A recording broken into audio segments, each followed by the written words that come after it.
Therefore, I crowd do I ever between commotion and society Nsroma, UTV Ghana, Wabe for 10 times to DSTV, so channel 360, obey me a show with you, and so ye bo Eddie Raho, no manansa, no, mame, and momodin, fabede wishes nibin so, and femuna, yankoye name.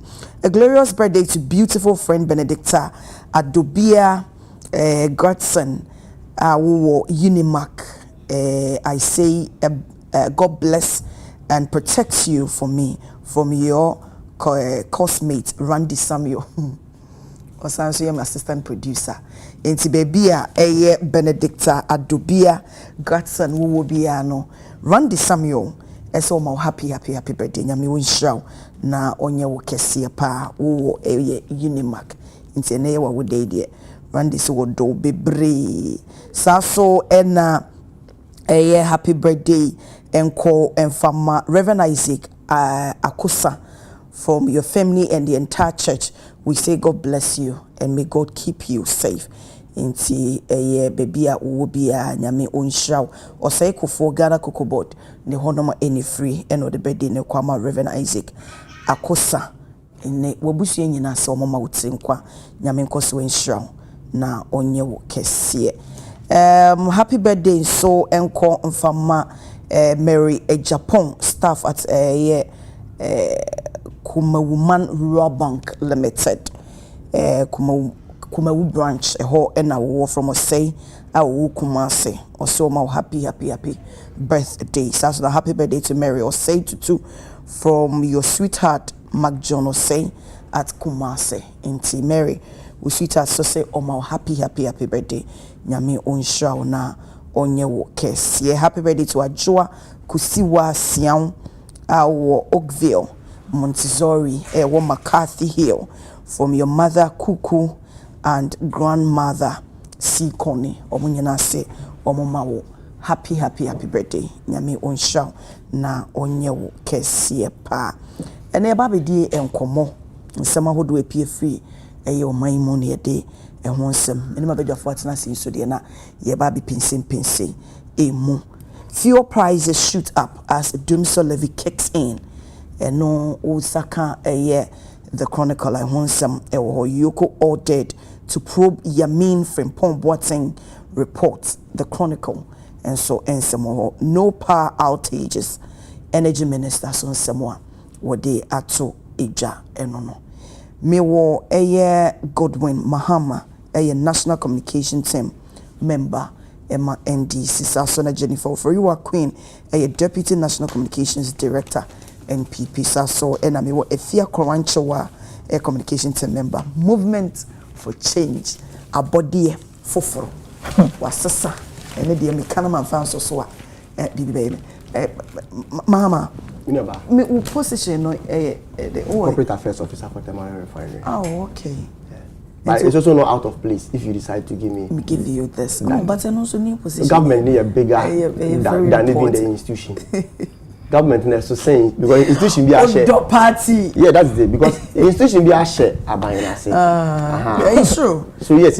So if you decide to give me government spokesperson, party. I don't have any problem with that. But also about the coupon, me. Oh, my baby, we try. Thank God, say one. We try coupon. That is it. But more for specification and bow. At the end, you know, a year. Sikasa no mapenyi betimi a saving to the national affairs. No. Oh yeah. See Jama the finance minister. Obema the details and the media budget review. But see specification now all can. Mate and Crawford, including even Kojo Oponkum, Sami Uku. I think yesterday and 2 days ago. And now all say ye GD say ye tremwa. Yen demolish the fuel pump at Castle and but that are exceptions. No, so you see, I'm internet say Buapayon sa hypocrisy. No, we shouldn't allow it in our body politics because there are two options here. So all the government appointee and Jennifer Tia own him. Oh, ye war fuel like the mouth for official duty. I wasn't a government. Okay, I had the mouth for official duty. Normally, man, you capture under operational cost because for the operation of a Juma. Oh yeah. But Mahama, maybe unim the entire way see every easy, you know. a kasa about it no. I think say abra na modesa and our penines are directives nearby, we needed a detailed idea. Near who say, okay, a wemu, and on penines say on farmer. By exceptions, no someone listed. Into a banner is so glaring. Into you bet me, the outcome as a man, yes, you are hatched. Say, you are back a factor under operational cost. And no, so we are appointee. No one say, oh, office work. Now, Cocophobia, Kumasi Takrade for official duty. Your mouth. Fuel, a good car, and a few aside operational one, you will be a eba automatically every month. Whether Utukwayo, you are entitled to that fuel. Minister said, more enjoy pa. And you are automatic, whether Utukwayo, when Tukwayo, normally, so we want to share salary as fuel. And you na buy any say why dey with him na operational cost one no and only appointees na enjoy so we are director mpo now we call for official duty from Accra to Kumasi they fuel your car for you. So we are manager now we call official programmer they fuel your car for you intermediate run it through every employee who call on official duty. So the fixed one now, Ubeko unko ye demand. And you na ye train me. And you can ye. No, and I say. And I make a. You see, the money here who say. Samuel Ukuni MPP for na omudi is our common. They seem not to understand. Omu fi power center. Omu ni munyama we. But propaganda, hypocrisy, double standard intinu. Omu create an impression. I said they just left power about 7 months ago. Me baby me jame kwa da me nim so makabe but me dear me can say what is this here watch it but e dey na be sim kwan say bibi ni na samo dey ba mo breaking it down. Sometimes you see sometimes when you are right sometimes let me end with this sometimes presser professionally you need to be brief on it. Sometimes so later now and I see the man who see you see the America say when we call it for say you demolish the fuel pump at Castle and things those ones are for operational purposes. Okay. So for instance so be our Flagstaff house now call official duty that is where they go to they are different from there. Can the salary automatically, no. Do what I'm saying. Into two different things, and we must separate it for people to know. Say you will be high about automatically. Whether the whole month who took you, when took you, account salary. And then this operational cost this month, no, the account salary, no. That is what the accumulation of finance minister. I think 25th. Or be presented the media budget review. Or be an accumulation of the entire cost. But the most estimation of about 120 million a year. A year now you spend it. So MPP spent yearly for 8 years 120 million. And that's a year. I have a currency in the public. So now so more benefit is 6 months. But 6 months is far better than 8 years. Far better than 8 years. And it's been in existence for all this my previous administration here. I agree with you, but the issue is that agenda is better late than never. ABG Article 71.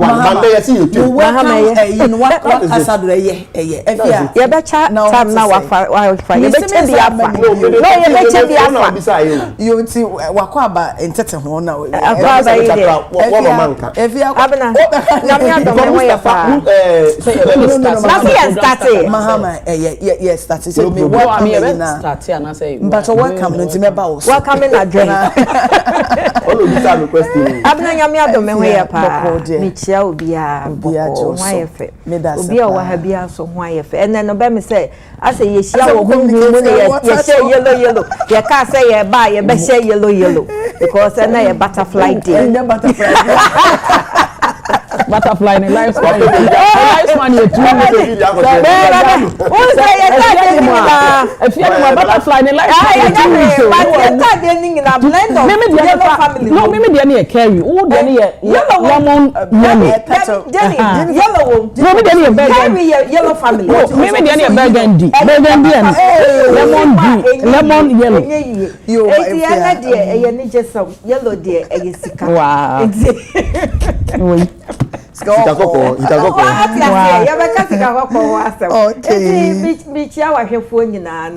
Abna so far so good. Rebecca say ye won kwamuna techemada bodwemu de ye de na se be ma twede amponyame say wa ma ye da so ti ase na endra asem de bia me hu ye e wo screen concerning Kumasi because Kumasi egedifo no me ni omo aye project bebre nti anytime me hu Kumasi Queen Mothers egedifo so omo ani age no na me so mani age because na me call omo na so omo ka omo how chere me ma sakina adwen hima ne bayre hima ne ma chewa ahima fo no but enra no me ti asem bi na sa asem no ehu in a sense that sa boshe na omanpenya akwhye Kumasi dwedifo no so to me do so na so ya ara asembesi omanmu MPP mo especially Crofo market sa papa na kwakase by 2026 me wa mama also be wie Crofo market na esi ho for so many years since Kufu Abraso Ghana at 50 projects Ana esiwa bepem na enka omu hyemu enka me da bia me kase enka napo onya akwanja bedi MP no na nka mo onye project bia wani pesua so nko ombo modi no nwewure mu no wie sa market no emfa hyemu the enemies but entumi ambasa na so mampenya kwandra na se wakọ promises a project we ya nkrante ne nkusie edi efri sa wo ho no na so tumi se de nkrante ne nkusie bebre omuyi bu ho am was the bia wa ye o aye bush Crofo market but nkrante ne nkusie pa nwo kra wo me say ayi friend say adano maton ade wo Crofo stores ni bida obi kwache akura okay ne kasie se tie ni nti dem mistook it for kusie and on be no are omo se omo che wo ehọ no mu Crofo bush ho enti me so manpanyi promise na wakoma me maame no na dwedifo no me srel mo omo da makoma so ma osenye oyo e maye na me gidi se wudi osenye oya obe hu sanche na ebesi wo krom ama wa okay mate Jennifer akwa be say dey chesa mo wa come in a message ni nya aguru me pa do say o maye so time you say mama say no bi sa mi o ma me mo achi na me ma me dro so pa na me chia ni production team ni ahwefo nyina e da nyame ase ya wada na sa beto ebi sesi akra afia ka na mani ba me ho so wo de ne ye carry na me de ne ye light carry na afia de ne ye light carry ni light carry well pa me de me wo me baba ka so don de o me de ne go na de bi mani hu sei e na me ka ho asem or develop new color scheme em say sade we ya breso ye kan ya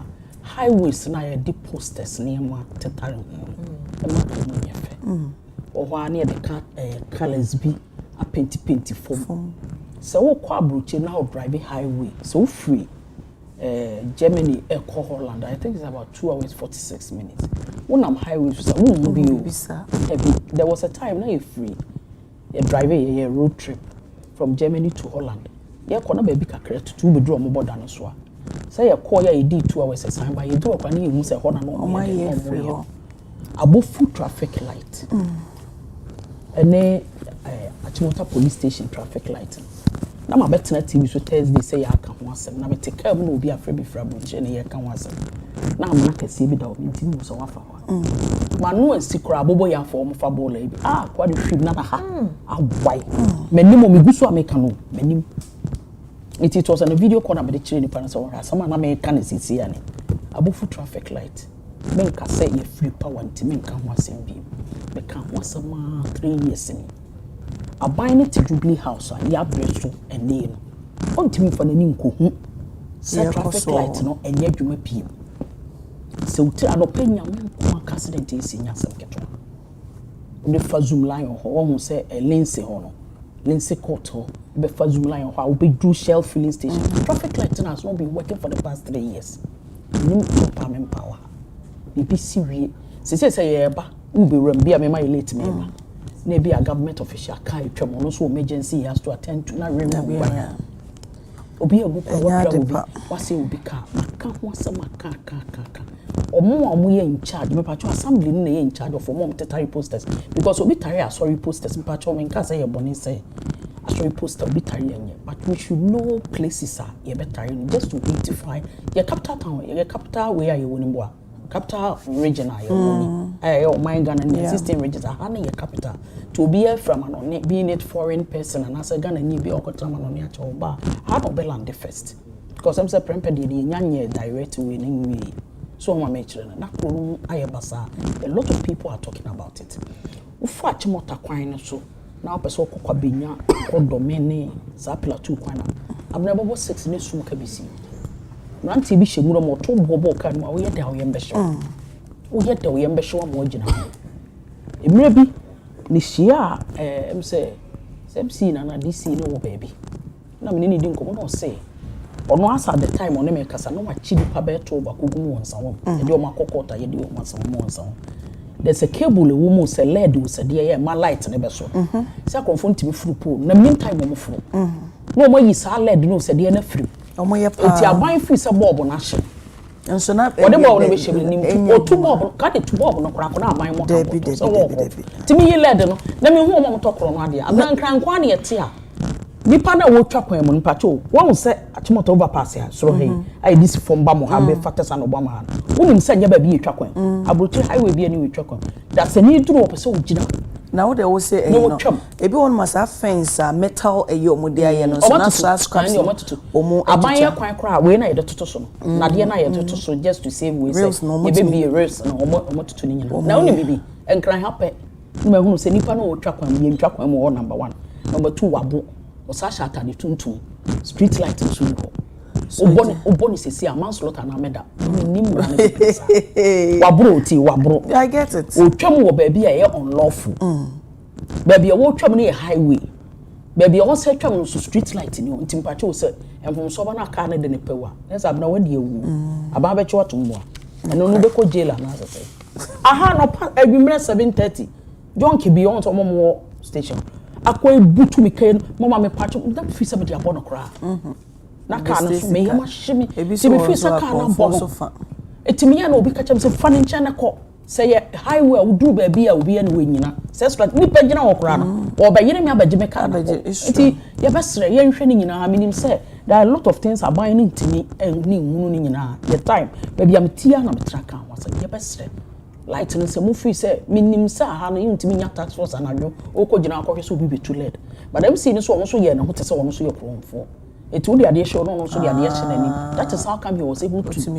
arrest 12 ono so ni team omo che 12 I think something has to be done about it mate me da se pa ene me ma me wan ye mindi be so 13 for no kwasiada no I think Adani bedru ha mebo ama mate this year in September and I'm looking at against September okay yo enti abusuafo ye ni mu nyina so na edi djuma no betimi de wadwen kire afa eya be fontentas Facebook making kama wo de ba na yatim didie dia wadaroma mintimi enkenkan emfa fuel prices shoot up as doomsday levy kicks in na 2nd July 2025 na wokoto we go for warm price na wokoto petrol na 12 cities 7 pesos say 30 12 cities 88 pesos and na diesel so 13 cities 20 pesos now diesel 14 cities 38 pesos and I know enam so energy minister the abetuja say sa enhihye we say no ye edasonko e wa ban yi ho ne say wa locate say entukwa di dwumedi sonko e ba na yanyina mo nsem e ka da wono ma eno na ekwa kotua pote se just o manu so benya eso emfa so na e ka me ne ye no eso ate eno na nam so ema wo bepie mu e wo e ya santemantam mu a honorable Asenso Boache also the nsɛm atoja on Facebook or say sabre no ye kan say levy enya ene sa di levy nso no enye na NDC ban etimi da sabre na no mo petumi no mo fa kuntu na se ne no mo de hye ko na levy o e de bo wo mo chia na enye se de be yo mo de benya vote awini aban ne sesa ye mo nsaka tumi na hey NDC aban esesa John Dramani Mahama ne NDC aban e de se de to no mo de mene yen ebi ene sa to ya efa yemfa wonsem ho 1 cedi de abetom nti ene per liter and a gallon per liter 1 cedi and a gallon no about 4 cedis or so nti ya de ase ye kan sa na no na nya eni ne so enye efi an kamesha se free ho sanse udi kan betina he ya na Mahama e wo ha na ban e wo so de me ma na sase wi ya na maba wo so mama mi da ba mi tia mi to so pa mi sha Jennifer na mi na ba mi sha wona ache na aban papa aban sunti they always look good. They always look good. Like this in opposition. How I then Minia, you see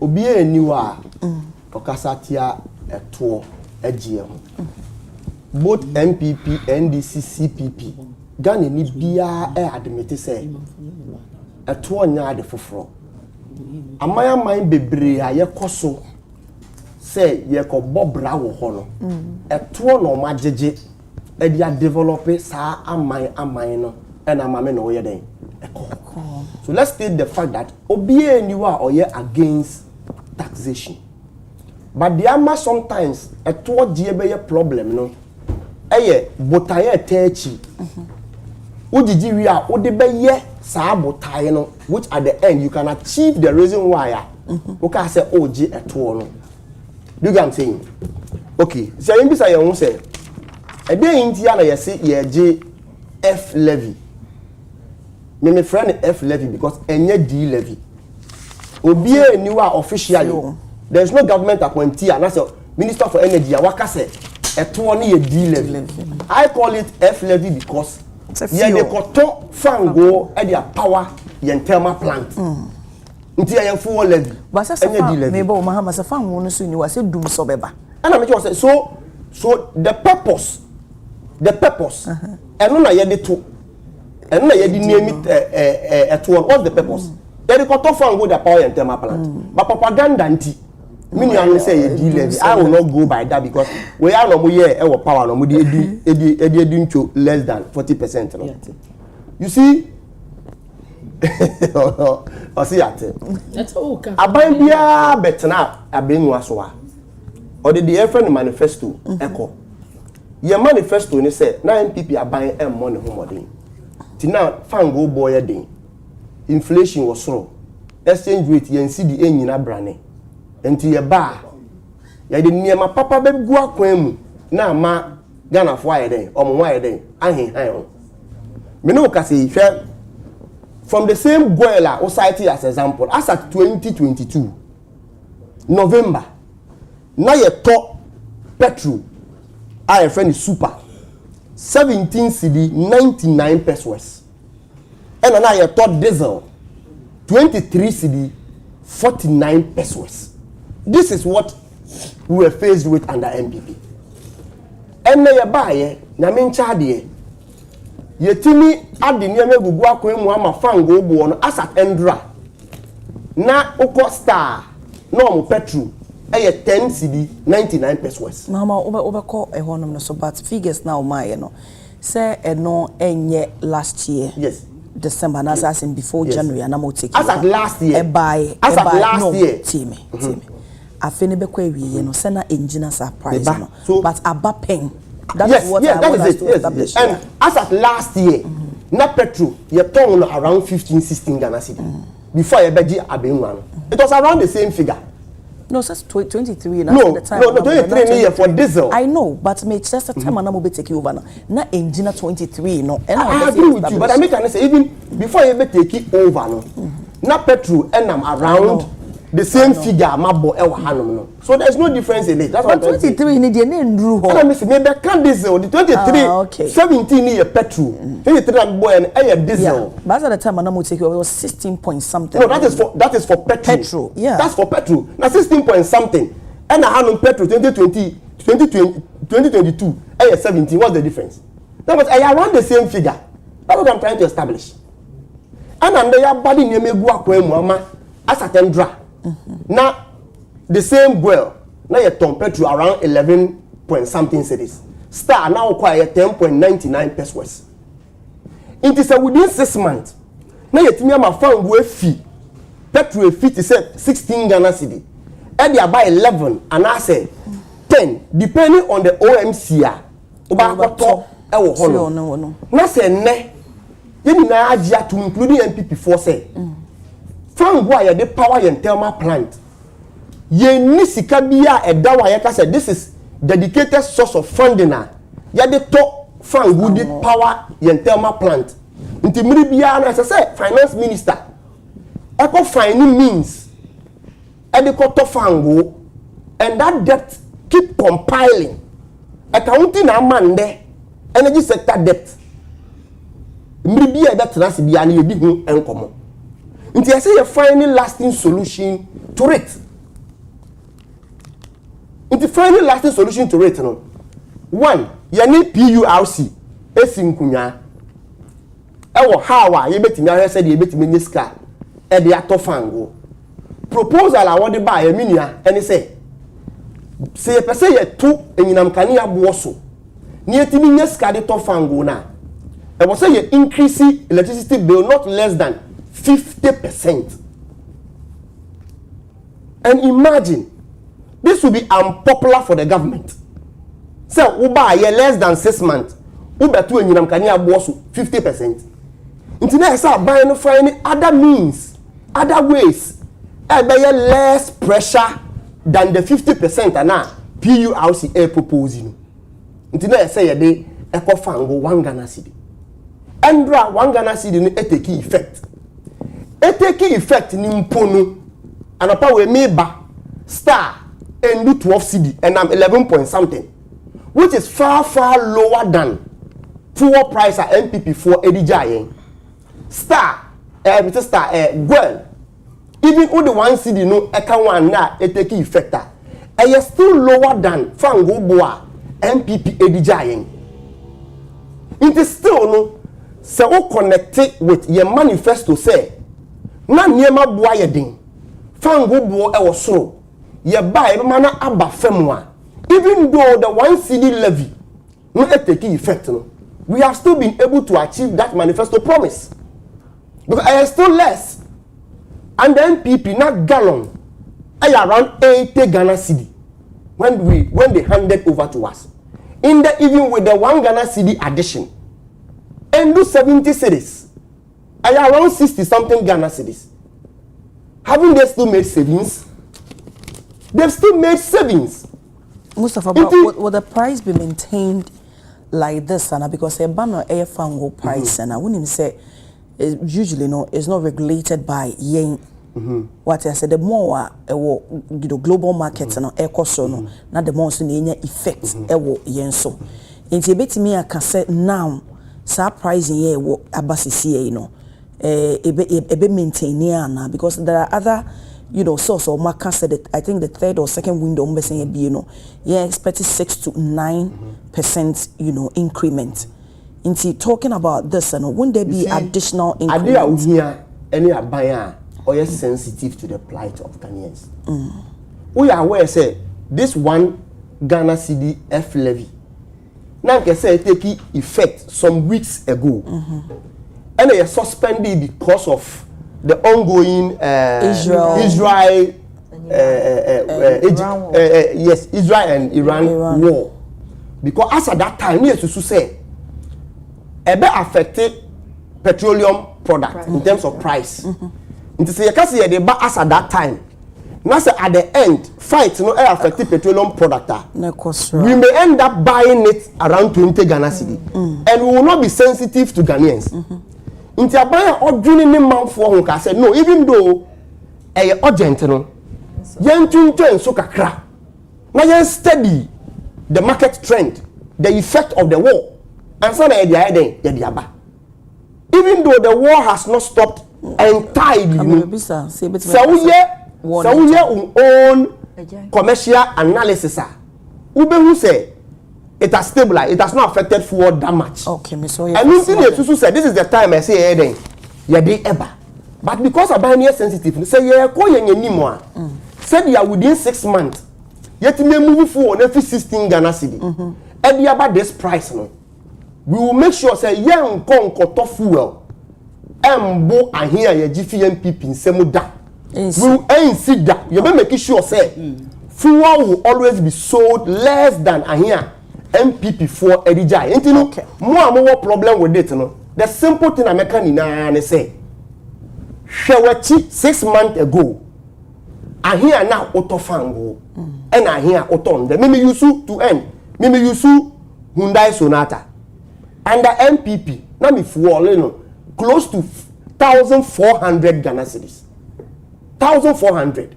And even with the 1 Ghana cedi I had the I fuel it less than 1,000 Ghana cedi. Okay. It may make it at least 400 to 500% savings. Okay. Into mama ntie MPP as for modie. Akoko sa kira kuma enyo mu feda. Okay. Efia. Bra Mama. Odo hewu. Amna, mama sancha wetie fo biam na mencha me boss. Honorable Hobsando ye ne Bokman, Ebu Bokman. Energy sector increment in fuel no. On say by surprise because now we're expecting it. And again, Abanwe ekaso mobile on be 24-hour economy. Now, 24-hour economy, there are certain things as someone tackle to me. One essential thing as someone tackle no man share and solve the problem getting to me our energy sector. Because a nipa that's a ni be or tiasasi when ye energy dia nina obia even sabi akwala ya won for flat ngampo no onye energy onye light. In order to sustain our energy sector no e so mo solve problems bi wo ho no mutumi boa e wo mu se ne ekoso no a better pill for all of us to follow. But better pill no menjini say abro yeso embro yeso comparing prices of previous prices and right now no it may say ya kapa and kameka say right now any increment adjustment adena make say ya adjustment during your friends say Israel Iran war no omanpanyin ba bonten be kan say me na ya sometimes me nwanwa say NDC communicators omon hama no fuel prices omanpanyin ema omu yi some digit be free so 0.01 to 0.095 cents omu yi free so because he was thinking say entokwa na esi no area ho no oil prone area it is a wan hwe yi a fuel no ebe den ebe koso globally ebe san be affect ye again no mo wa manso ho instead of 1 Ghana levy na nkomo be pass no omu holding on in order to steady and balance things so that Ghana for ankekem ensu abna so obehwa for the first time omo to fangumu anase fuwa mu Ghana ni bia anya dede enkekemu especially ye ma memo adwedifo and drivers no ade no omo implement it right now no omo nkekemu right now previously no omo kekemu because no monte policy nase no monte ase into no omo ba out but right so now no say education na sink down very good because me fa wo baby me a me cheche mu kire no ono ka kire me say enye saa no mu cheche ase tie omo tumfutu ogu ye ni wo ba driver na nkasa ne kan sa saa na tie dia enye madam fees no kwanso because e car wo man mu enye obi na baba betua maye ya ni ya ye betua nti ye say ye minister better pill na embro ye so no na ye to me bu aban no na 24-hour economy na adano na ye ka say eni say eye political policy na mom eye national policy just like free SHS na ye nyina ye de ye hu hyem na ye nyina yetumi nya edwuma ye no the same thing na ekoso now abena so wo sha mahama kan sem bi say even prices per liter no kra no and do previous prices into which means so we first star oil send on no use na or can star oil ntimi use na numasam because on no power star oil price no kra no per liter no ekwa gallon mu 4.5 yeah into we multiply that price in Ukraine abna it's around 40-50 cedis yeah. And do 80 cedis and now 70 cedis now previously na ye wono into which means still na despite the increment despite adjustment na wasan the 0.095 cent na abeka wono plus 1 Ghana levy no still ye wo balance into buy way ya ben bia me hu say if a yes or tiswa or better to boom. Okay. If a yes or increasing or obey increasing the boom. Now when him and baby abesin Kotama Mahama experienced teacher ya Tama Wasono. President Mahama. Or the Asla levy energy act and a buy. MPP during that time in opposition, now me come those time. We campaign against it. Make past tense. We campaign against that Osler Act. No. It's a time my MPP bar power. No. Now I was expecting say, "Hey, be a omube scraping off." Yeah. And I said, "Call omube ye bibina ye who say, oh, who here anti scraping off?" But they did not scrape it off. But rather, no, omube change ye dino. I no Osler PLC.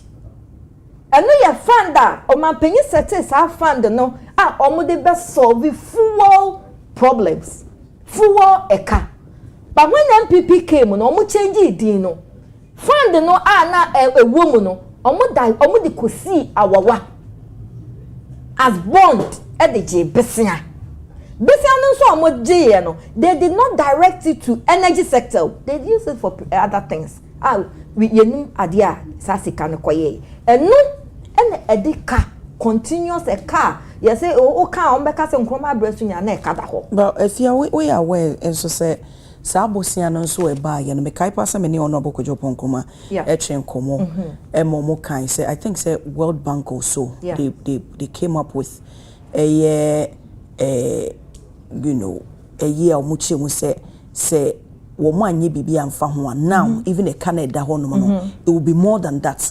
Yeah. Enunti and a resort to sa busiana umuji and said betimi subsidize I agree with you sir inti the established facts and say omudi kosia wo waje besia oh yeah inti at the fund no so it was purposely for energy sector our fuel at the no man fan ko anko solve that problem na amaye because if that problem was solved enka journalists bia anko bisa na po about energy asem emon ka say munya mo timetable because as at that time no na as a characteristics and nothing so for time doom so bi eba enkakra emon mo koye program journalist me kai o interview napo say napo minister honorable pacho doom so na ba na o ka che ni say ba dia mo koye mo timetable o say when are we expecting at o say when are we expecting our timetable o say mo koye ma de abna it is a sha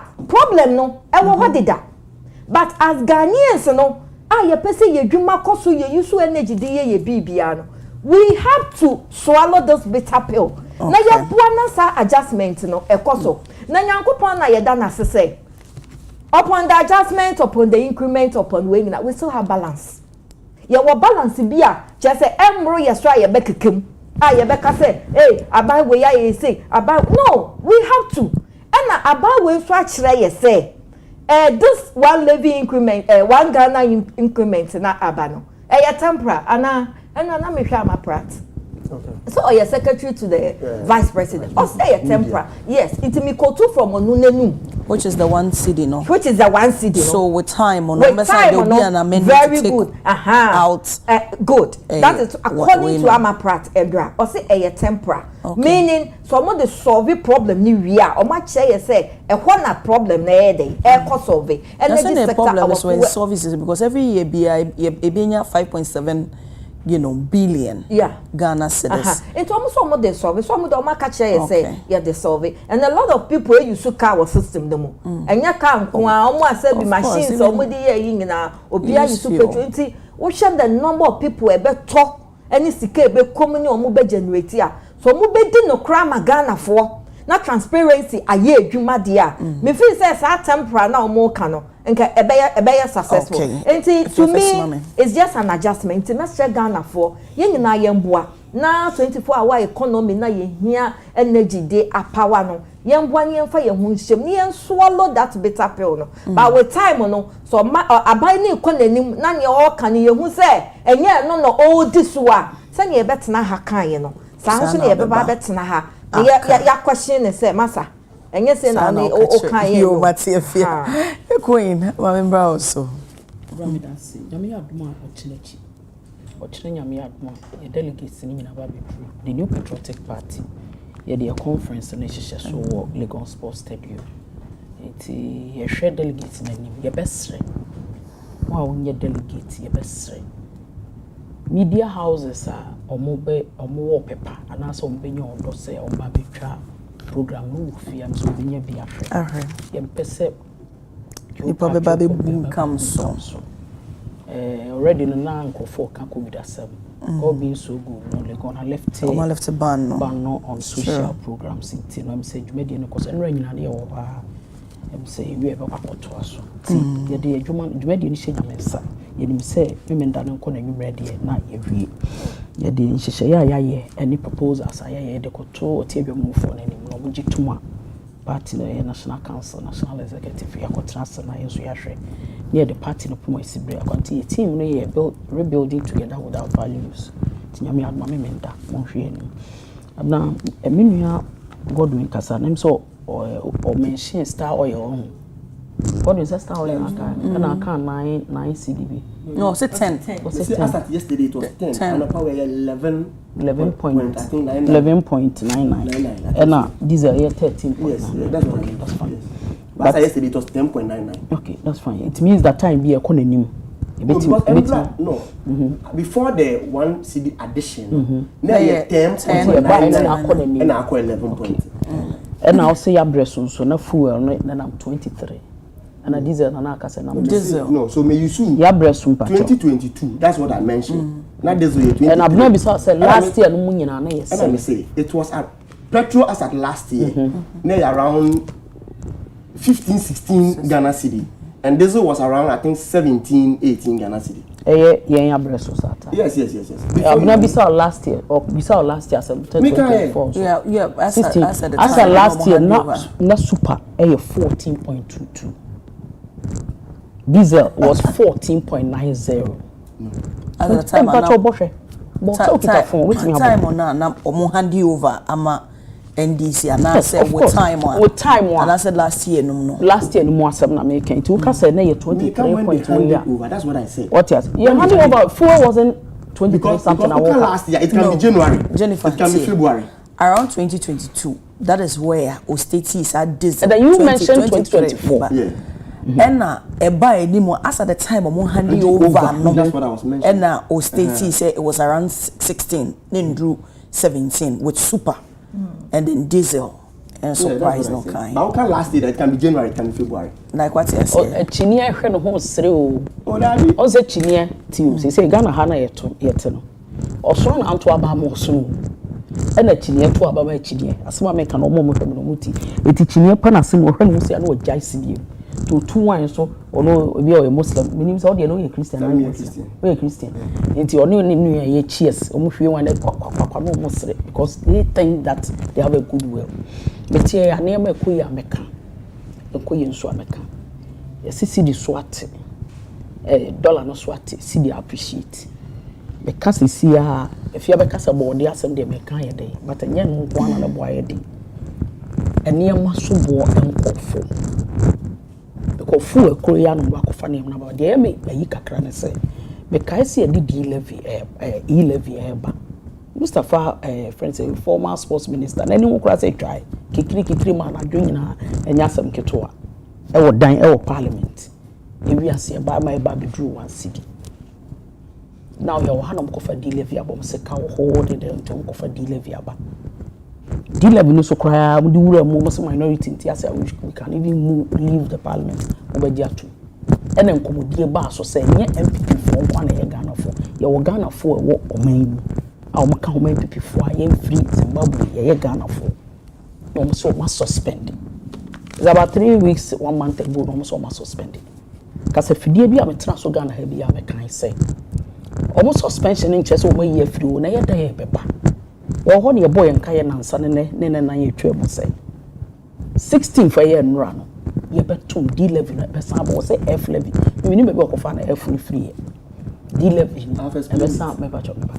D-levy wo say wo kasa na ma yi D-levy no besa abo. Dum so levy mo na am ka kire say yentua beginning na mo de ba before the suspension. Mo say yentua na ma your friend say what do you call it? This is about electricity as na making enko form. The same thing applies to fuel as ma yeke. Also what so me to be honest with you. Se me dwene ho pa se de omo ye campaign se o man na se no ne ade no na me susu se omo ba ye na ke bia efu e be ba be 8 cedis na ba 7 cedis ka me ma be tena bo me nsam kra mo nti baby e wo yi de won appreciate sa ba me suka o na me ka no so beginning no mo say da otua we ya e be de na affect obi o ko market obi o free so mu ba adwuma won kra obi o free nsa won ba adwuma won kra obi o free me de ba adwuma won kra so be for toto driver no beto fuel. Says you pese ekota kra de pese kokuma say be to fuel na mo. By now the ba fair increment bi am buy. Increment on betum. O ma me ati ase. Omo de ba no mo yes on betum. O ba say so I mean just omo de adjustment na ba no betum. You see 7 months in government of NDC aban no.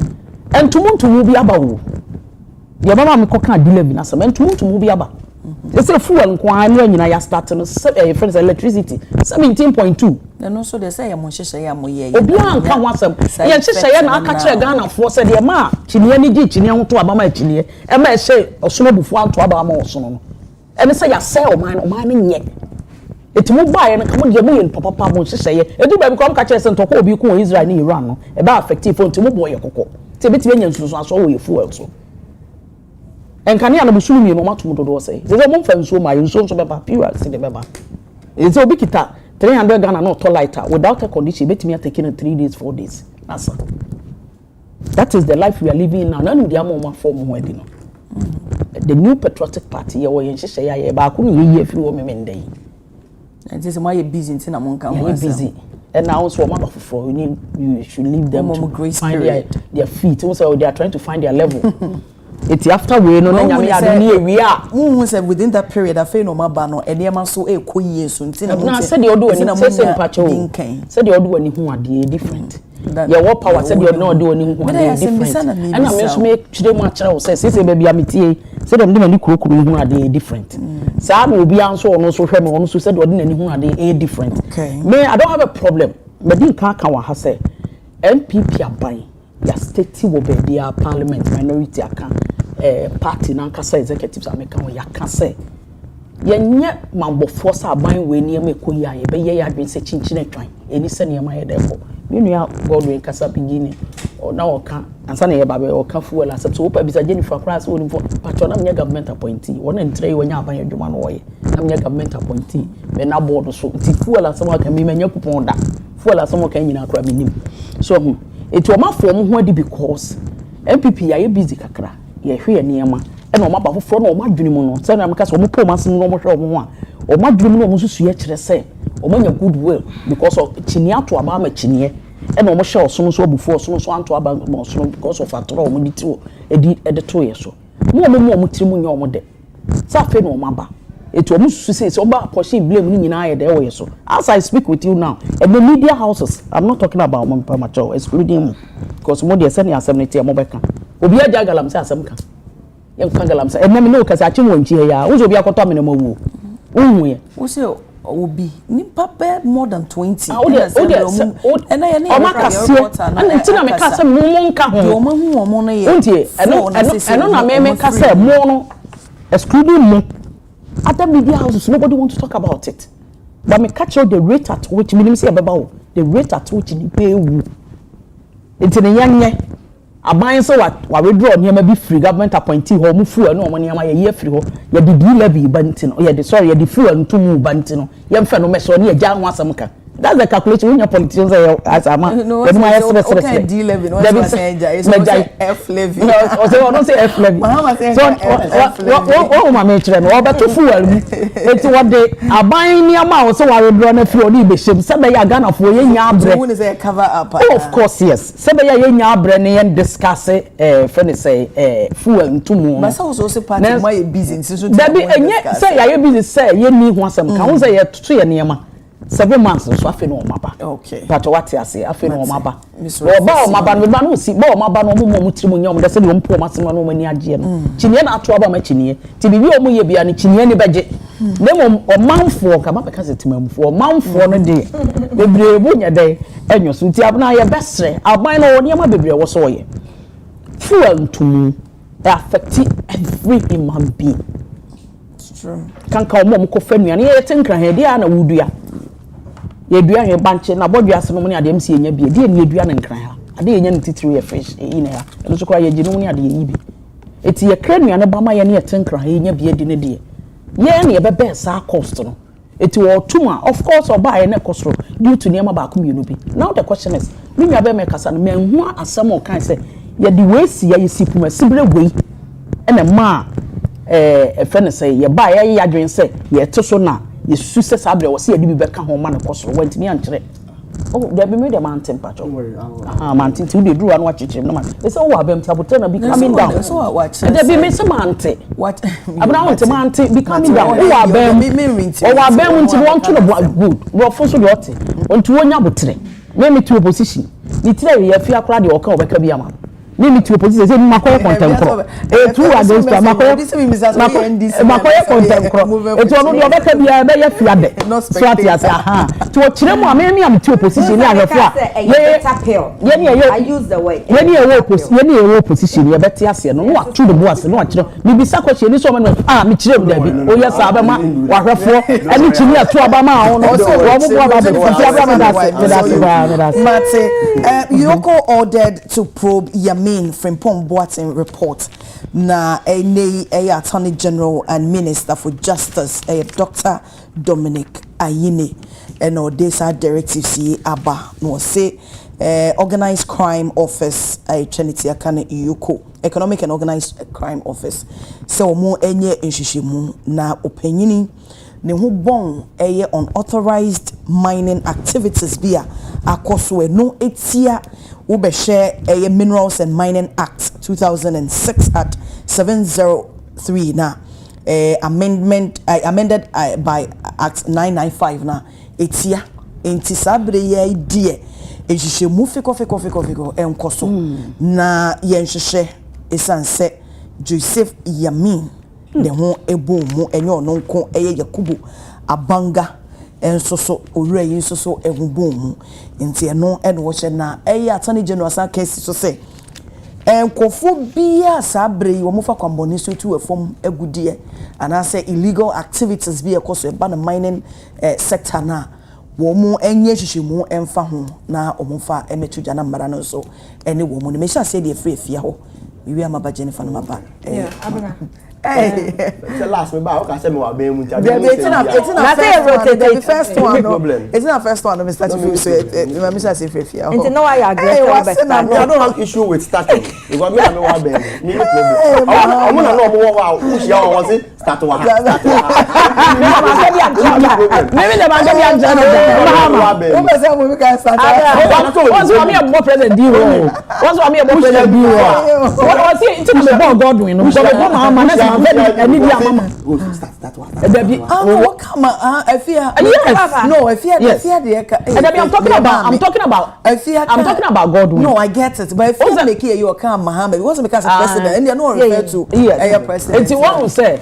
Godwin being me tina me friend Godwin. Yes, I know see am friend di mama. Mama you go be where mama. Sorry. Me refer to Muhammad. Where mama ketwa. Abena dalam say issue. You say yam hwehwe Yami Nsroma. And Yami issue no about up because of ya papa Prof Frimpong report na eba wo MPP abreso a yenua odameka say hwenim yemfa anya hwe into omo amfa anya hwe to the extent that it got to a point to cry na profempo na cry almost achi no kan. And in that report no there are a lot of names ewo say omo hwehwe mu so far as Galamsey is concerned. And abna ade bi ye me de kakra ewa ha no unim Galamsey na ekoso no anasa small scale mining na ekoso no obi a ye bi both parties NDC MPP so ni party bi a omo ye omo to omo oguma omo ye parties mimi obi na obi a ye nyina obi a ye bi amoso mo ye me parties obi onye NDC MPP on belong to a party kra no omo go epomu ho ye bi me can specifically say osimesi ana osimesi me generalize no but my penyin say before I mebu obi kunfo no me the best start wo fie because I report we enye omo abroso na sa report we by you but before obi ko obi so no o say charity begins at what home enti say o say ya mean omo hwehwe no mu ene yenua yakubu omo hwehwe no mu na so omo difo a me ye sure say obi biara obetoa so obehwehwe na say mu no odifo a ne party supporters and sorry ngina na say ye bo ni kwadu a on sorry ngina but abna on the contrary dia ba ko a me pesa ban we so ti ase ne say achichi in Galamsey no and solve a problem no and solve it the fundamental problem e wo ho no mu gina so the year campaign eti a MPP a Galamsey fo no ebo chi etamochi to abama mu bum no they've not tackled it me who say o must start it and solve it which is insuo na ese no any assassin na ese no abna again me true challenge say obi a oye illegal miner a owo only license and obi oye legal miner or what license no they are all practicing the same thing. Oh true. You know okay. They are all using the same method. The fact say to make kata to mine no there are certain areas yes it becomes illegal. And na me patch me kase just that waji 2 minutes me go to go keke but the methodology na yes of fashion no method na you so use no use into omo nyina funtum fra omo tua fra na eye me nwanwa say we call NDC manifesto ma concerning mining the omo list ya no ma omo ba omo be 1 to 18 mama meboa mama wasem meboa mama no junior o say o refer to the manifesto yes to the manifesto they state a fantastic pointer omo ba nkomo de be solve situation na insurance say ensa sense sure omampenya dan okọ Western North okọ ba ya na obe declare emergency no mo nko honko a onko Western region onko nation tour na so onko nation tour na onko Western region onko Takwa Pristia Winnie Valley ofiwa onko Dunko wase Kropon sa stretch no so no onko on fa plane no on fa car no obehu roadside yeah mining roadside yeah mining na wani tua no ofi won so a mama enso onko nzema elembele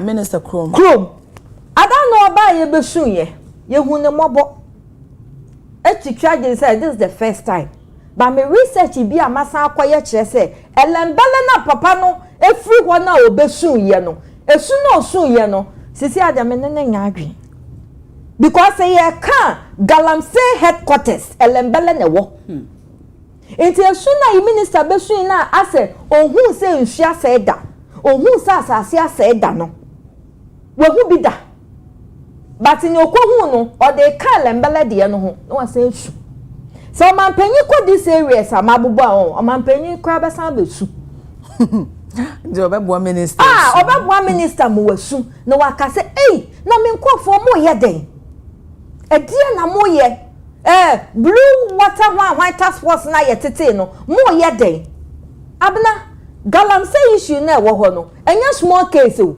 enya yami asem oni de yami de minim say omo de ne prove point omo de yami any Yakubu be prove point because charity begins at home say nyame kan no enti say ye prove na say wo ye guilty a mo bia ye be san hwehwe ni nsem mo magina ho na say o ye guilty a ne support am sorry say ye politicize ade no but again mesra aban we ya wa bato se galamsey fight no so be wini a on ma nani nko no an nkofo a wa taski o mo say o mo check no ma bi because we bo rem ho weekend na me wokumase me a lot of galamsey friends are me pia me free we anase we free me am no mo kota na ntu o mo fo so mo njai me kai no mo so say na mo gigi yesika na oh yes me kai one man me ka say na wo galamsey no munja it was e fia me wa license so and am say wo license but wo sense yo sense ase no so illegal small scale miner what you say na wo friend is so galamsey na so sense so sense ase na galamsey no na ma boni ya fa ne say be abna me ni license na mo me wo method bia me di tu me sense ase eni beba me ho eni ma me ho but still license very good but me establish a point to be wa say me ni license but me menya method bia me di to am sense ase it wo twam kra na insure na da me ho na me use na ye krogen they will come after me but man no person kire me say do me kita license kra no omo be extort me omo be jimis yes officials omo be jimis ka well to add up enunti na now aye ka say na nura say omampanyini the directives by say sa there are illegal anti-galamsey tax force yes omo so omo do omo any national security fake national security for bisu nemu a they are not proper national security people omo extort sika from galamsey yes ema galamsey for no omo bufu government no current government no but oman panyin betra no office if he say what asking kofo so omunye adwuma but ukofo mo a extortion na koso no abena according to galamsey fo a meni omo akasa I have some audios here anopeya no be galamsey panyin ba kofo we de mame me person dey use the word galamsey be a for small scale and I make us say right now no send the voice note they all illegal obi practicing the same practice yes so me wo sense so na voice no no say dey na o mo abna wo dem say extortion no ho asem no person ma evidence what you say how omo jisika wo omo ho sika no so enya nkitu o esi abna metumi akase o ne na ekoso we MPP so far as galamsey fight is concerned no Western's right now. Wow. But idea baku may appreciate na madma so much on this government is how what to me so smuggling of our cocaine out what to me no because say you took gold cocaine gold no what to me no because you took gold or my more and say you win my nyina and say mine and the benefit community ne benefit and government benefit nas a man for also my encatement no yes so you benefit it in order to benefit no was no how and for smuggle gold no kwa or mining ya home faso and ni gold board no enti oso no so no ya home faso any significant a play so far as your friend say your full ne prices no are concerned it means that e ho no mo de ye adwuma. And another thing I me boss aban we so abaso wo ho ne say May as at the month of May gold omunya production of gold a few small scale miners e buy no skd large scale miners e bin see that I hope said to say the work the major problem no so you said the workers small scale miners I hope say illegal ones in infra now be see this is how we be a sense so sense ase we be see dey hu and na make us say in this case no say o man penya na say this current government e ma na ni small scale mining ho na so oboa no mo dane no ma no mo use the right method e di to gold na me ji di say obi a be free obenya komapa adwempa na aboa mine no because na gold dey fit small scale mining mo ba no abena enyasem ketwa, and this government almost prove it using the gold board no. It's a mesre government Omampenyi John Dramani Mahama mesre. So what checheche nkofo a hey galamsey fight want to mean fight it da. Nemo according to your manifesto ekwanya amoka sa mo befa so na mo training nkofo mo de nice technology aba na ye di asa no se ne be ya yensensuo yensensase na ye benya nwuremu na mare ye benya fresh air mercury no e man kwala ne yare na yare mba system ne mu no abna me gidi se omutumi ye sa de na galamsey fight no kra no obi twemu a obi eni nkoso se asase we ya sei nsuo we ya sei enti ya besre Omampenyi fa wo nansi fom because one fa wo nansi fom a wa nkofo no wo be ya de nyina magana fo ye be praise wa de nyina ho enso sa de ketekete ya ye friend galamsey fight no so wa hwe ye be gu wani mase wa nkofo no be megu wani mase because right now MPP fo anyone ya bebo mu kwa eduso mu na mu yo it whatever that is going on no mo and a bebo kwa edu and I'm so glad to say or set example say charity begins at home it's almost hwehwe mu wie na odifa mo obi nsore say ye hwehwe obi die mu nti menya dan na ni bi Queen be mo mame that's abna galamsey nsam die kasa wo kan ade beche ye wa ben mu be kan se sobo a na ye nuan mu opposition no mo de boy say people 42 if you akra de o say both parties ni nyina obi a ye de etu ono kra de ni tira ye o na mfofo bi no ono say o ye small scale buy na kra na tu na o say nsu nko akra de o and of course I support that because oje license no say obetu and in fact ye nyine no na me tin say ye tu nsu mu papa bi kra na e kire me say o mo fele abo with nsu no ansa na o matimi etu na me ni how they do it me na me feel say o mo tu asase no so no makohoro no wo nsu no sa na me madwene ye me say o mo de machine si nsu no ankasa mabisa sase mu wa mabisa de bia se machines ni kraba ho am na hweso ye yi ho am na ye ho ne mama yi ye no mo tro hye nkrata no so o mo di mfidie ne be ye points bebo ede na o mo di mfidie ne ba be ye wa wo pot no wa bisa se mo de koye den ana ndi ni emra na interest e wetimi bisa de o de be ordinary ni dey say yes so ano there should be but I think say now campo no Omampenyi no mo am directives a ote say directives ni do be dubli house amawo asu say ni panso de be ye adwuma no because o hwe social media mo sa na do bo a mo sa lankusa na di echi escort ya me ye de akọ ekoi minister ya de camera se si wani o de bra be chichiri because me kai say ye wo power no oni bonzi ewurade o mo to kwa nurse de kwa we say excavator na me na mchi we se me so na mchi aha nkrofo ekọ me na makoche om na minister wanted us to know say we member of parliament no ono so bo akọ galamsey nsem ye man appointment ade am kind say we say they wasi akọ galamsey yi die obetimi aye asem no started say Genesis the microphone scene and ma cry oh baby cry me river cry oh cry minister be su ya etimi anchiri man ko se baby si ma me kan say se minister betimi akokun we just was start free in feature ho Abraham say hey ya all this won't be drive no I will drive you o kopa na hwe kiosa on sa containers e dey sisi akwan ho no e kire pew ya tutua na container na hange so eti o tutua na didi kwase mungu a so obi adwuma asai obi so tima wakum dipa no ena they don't care last week yera Ernesta radin kwaso afa na kransi me call him potem ho baby abna ye ko na makotia on so kese na break kese na so o rebe ho eti bisa mo se di nso no omode ye aduane e di nso no mo no galamsey ne say ensa say they don't care ye obi ti krom ho no nso abrochiri ye ti ha magana waterfo abeka kire se nuo na omoto no aside say dollar na ebo omoka no omoto ma ne bro so aye nyine nim say ye immune system no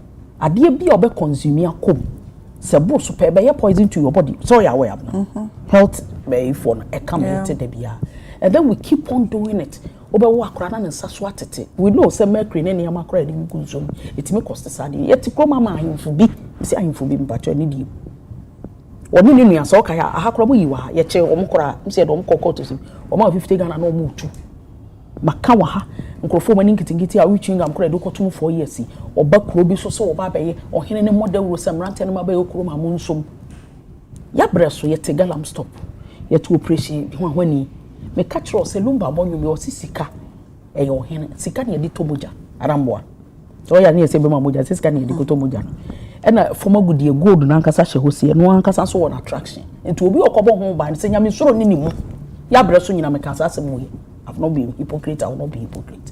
Onyakoko who say Kim, he will be compromised. The pimp sabri ni di nkoma. Ye me de say if you mention said you no so so any ade. And you see say people are complaining. So omo bribe no ni ade. And na kra be ba me tie mo sister station back. Just say so bo okra ade na say why so toto bayere. But on my information say nkrofo ni bo. Ni nyina kwako wi say ye nsu a essay. Owura we de na ka ho a ye be probi omo but we no yoko na ebe ya na say yoko na ebe yo enya papa ba ko no de obo nkrofo fugiti fo no nyo no a da menye wo SP won de omu ye nyo no na DCB MC ye beto no so aba ya bre so oso o ma ska bi oso o che na no ya ne papa na asema na fa no ho adi but we ne de omu ye ana ya mfa ma no wonti bi nka ho asem enti we di so they usually also be the command e racha na nkrofo enhwe ho asabonka eti yabo miaminu abema yami ene yabo from Pombwate the dem animi they say Yoko ordered to probe Yami from Pombwate's report aban na ba Godwin wa hai see amano position o prepare for Tombwa obitimi aye ntiso atrada ase nti aban na ba no ma opposition is if father ma obeya adwuma ha na say adwuma ye ba ma obeya adwuma so ntimi nya betwra mo se me sorry ntimi nya na mboa obetimi ayi tina atra kabrofo de na ye nkrofo asum de ofie ye nyina prayer ni age from Paul Boate ohra akoma abubu working hard to be akoma sei akoma anwunu obu a ne bibibi kura to na akoma sei akoma atete ho adwuma na ye ye de fuma adwuma ma o mpani wa ya de opeso hye mani munyam so we de me so me akoma abubu me hwa akoma sei there be na age so be ope ko to drones ko to machine se so obi tu obun ho kitikiti se krampa fie ne ben nam wie ma ya ide ho mo wachi etana ase because we are communication directorate te wose e ba ne be woni enso yetimi ko kan ho asema mo tempo de ko tena de me hu fie nam so we dey for galam se yetimi fight ya wi enene afi position fro ne adwuma bi abo afu mu ne akomati kwa apai they say lo mo acha no menga se bufu no mu wo be hwe nsem no mo be frew ntinya chese professor from Pombwate ni tie de wo kana wa nye na adwuma yi o manka se onye na adwuma yi de wo se no ye bia wo ye nam chese agi fi ne nsem a onte da bia asep adwuma de ye se be man government wo ye betibia de menka se ye na adwuma o ma no position foforo kora na ni age ti betibia se ye de ne kwa na edu bi nso ba be so ba to ate ase nka kuma bubu odi ka fuma adwuma kora de nkenyo wasem na momu no waje se obeye no wo ya kwa kosise asem kakra ye me ya ha se chini o abna wonim sa chinie ba hwe chinie ensem nti chinie wie so anu atiesi wo so no nti chinie wie so obatiesi wo bia yesusu se aban madwene mu genuinely legally wo susu se o se yinsuwa ne yensase go be kai se ye ba beto be be ka be 3 months prior to the elections na do issue red flag zones say ye forest ni yinsuwa so ne mo bi waka as to say nipa de be ye adwuma nipa o ko gina so am ye de ye adwuma na ya sam foforo enti no osunu be we osunu nsem wo wura ikra abna mpacho me ba o mama for ntina now IGP so or reshuffle police for paying for more those areas near at least because interior minister krabe kan ni mu takabe kan say police near commander wo ho galamsey sense as wo be change you no adwuma me kan so mo adwuma be bre wo so mo ye okay na ade ana me de manu simbacho ya me wo ho nka me hu ye wo so gina buruchire bridge bi ho wo tro motivational ade ne ye che na anya bia me tro be busumintia me hu sem fa na na me je chire di se waja chire I mean ka kwa kusi so no kra de obeye motivational speaker think de we galamsey ne form ne ma kra de nka fa no be ze kwa do ne say em say tax force be illegal tax force be o manam no nem say ya da ka wa ye former Ashanti regional minister pen I don't know I cannot ascertain the truth about say you say oka ho e na menu akuma de okwa awowi no onye ono Yakubu Abanga ono so ni nyina ba ko wie otie dwom remo acha ho won betimi anhwe mu na ese uchini achichini ese won say scapegoat ni be ba allegedly say ye be hwe but enra me tie mampeni no akasa say ode mu say wo mu hwehwem but won say nhwemu no sa ba na say fie dipa on say dog by dog krama kakraman but what did they make? A good thing. Of course, yes. Me some me can see. Abna me can see abetema say. Unti, o ma me can see for the obesho de wo no be there we can see abetema say.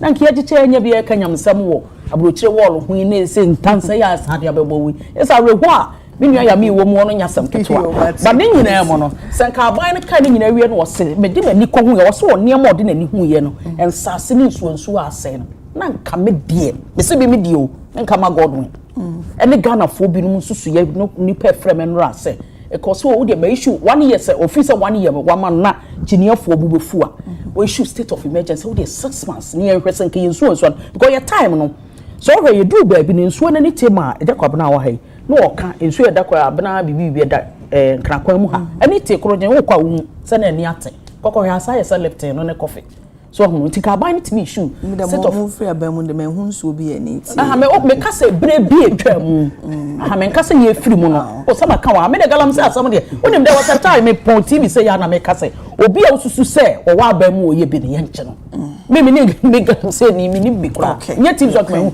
onim se obi free bi free bu ase ana ya bre ye no e na mo ko tv so na no se krache wa bre me gold ana o memska ade ne say ya baba na mamomo mo ade bi chese me bo na chi onya bu ko bobo ma fafunu okay ya ade ne sensu nso aye ka ti mampani se de ka ye ma so bebre bufu ye e na ya nto ba na chinie to aba ma chinie ko issue state of emergency o de say 1 year no wa ma no kora ko nya ne busu nsia na nka timamufo omanfo timamufo no so mpe omama ko kan baby omanfo no akoma nto mo yem se de obo ka so de nhye begu akwan mu no because oba ono akasa kora onye red flag zones no bi o say nsuansuwa forest ni ade no and people feel say aban na sesa ebi aye nso ye wo ho nkrofo ya we de omkoye blue water guards ebi yes aye om yellow water they say ebi mu ye city guard wa yi o takra de no mo ne ade eboa police for adwuma enti ye be sra aban no onya dodo na anka ho ne ye nhwe de susu ade bode ho no baba ko but just omkoye city wa mu dangura mu na the dog is coming over come back no and I'm saying for the babu makoye representative of aban no ehun be hia say some misconceptions are you creating no you be clear a bit said because sometimes in seminar banner one team fewer a child than the better say said your moye na first minu aba say NDC4 or NDC is engaged in galamsey and no correct no make enya no correct number chi say opeso ka say NDC MPP ni ya don't worry so opeso ka say some affiliate you see a sentence obi ka kira say NDC is engaged in galamsey. I said, yeah, it is something the party has officially the whole party sanctioned. Yeah. So one should be specific.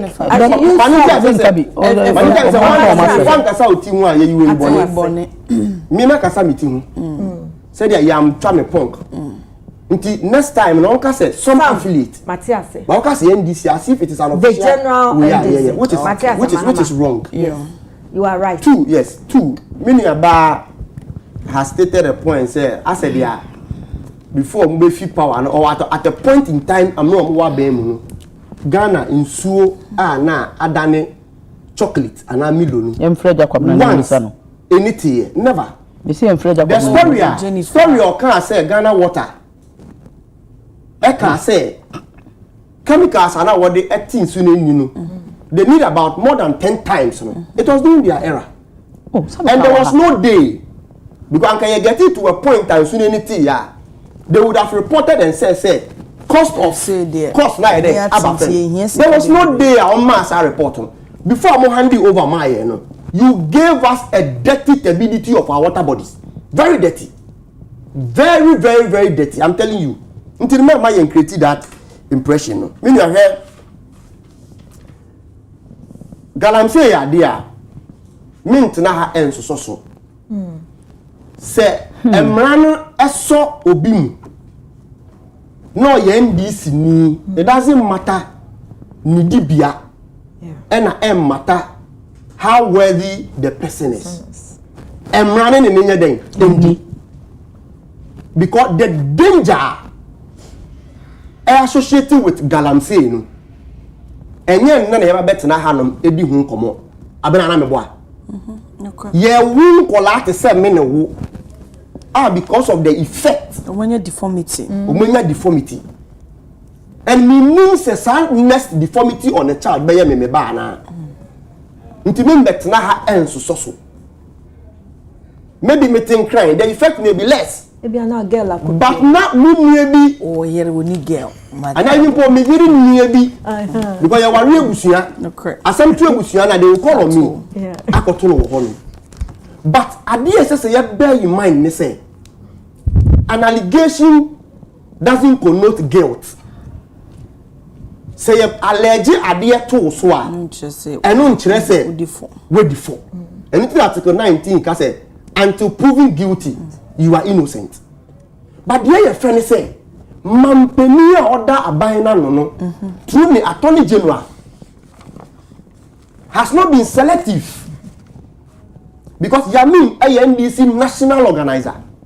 Abanga ye national vice chairman. Ordinarily no, ebe you obi sanka. Ye be se ode aka say ye even start investigation on it. Because the fight against Galamsey abena adie ba ku edi NPP nya. Enti they couldn't fight was the lack of political will.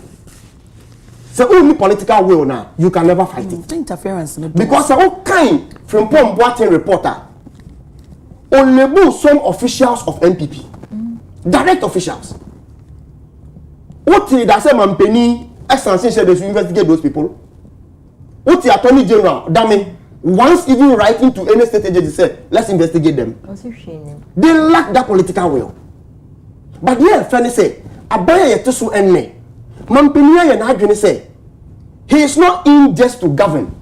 He is in to leave a good legacy. To leave a good legacy. And to leave a good legacy, no, ultimately call after our opponent only. Yeah. If you for so your bonia, it's okay. Begins at home. Because when your house is dirty, you can't go to somebody's house and tell the person to clean it. What am I gonna say? Say the American kind, no. Yenja iyoko no mun show mo adwuma ase. But material mean eti abanga. And specifically on abanga or say obi bia unwo footages, pictures, document and evidence a chance or no abanga is engaged in any Galamsey biano. You are welcome to present it to any investigative body. Because why not doing say he will give himself out for investigation. Because on into Galamsey what state and I'm TV3 Mr. Asempa, I don't know whether you have also interviewed him on your set there. Not yet. Okay. You said you are yet to. But said not yet. Okay. Okay. And we're stating it clear.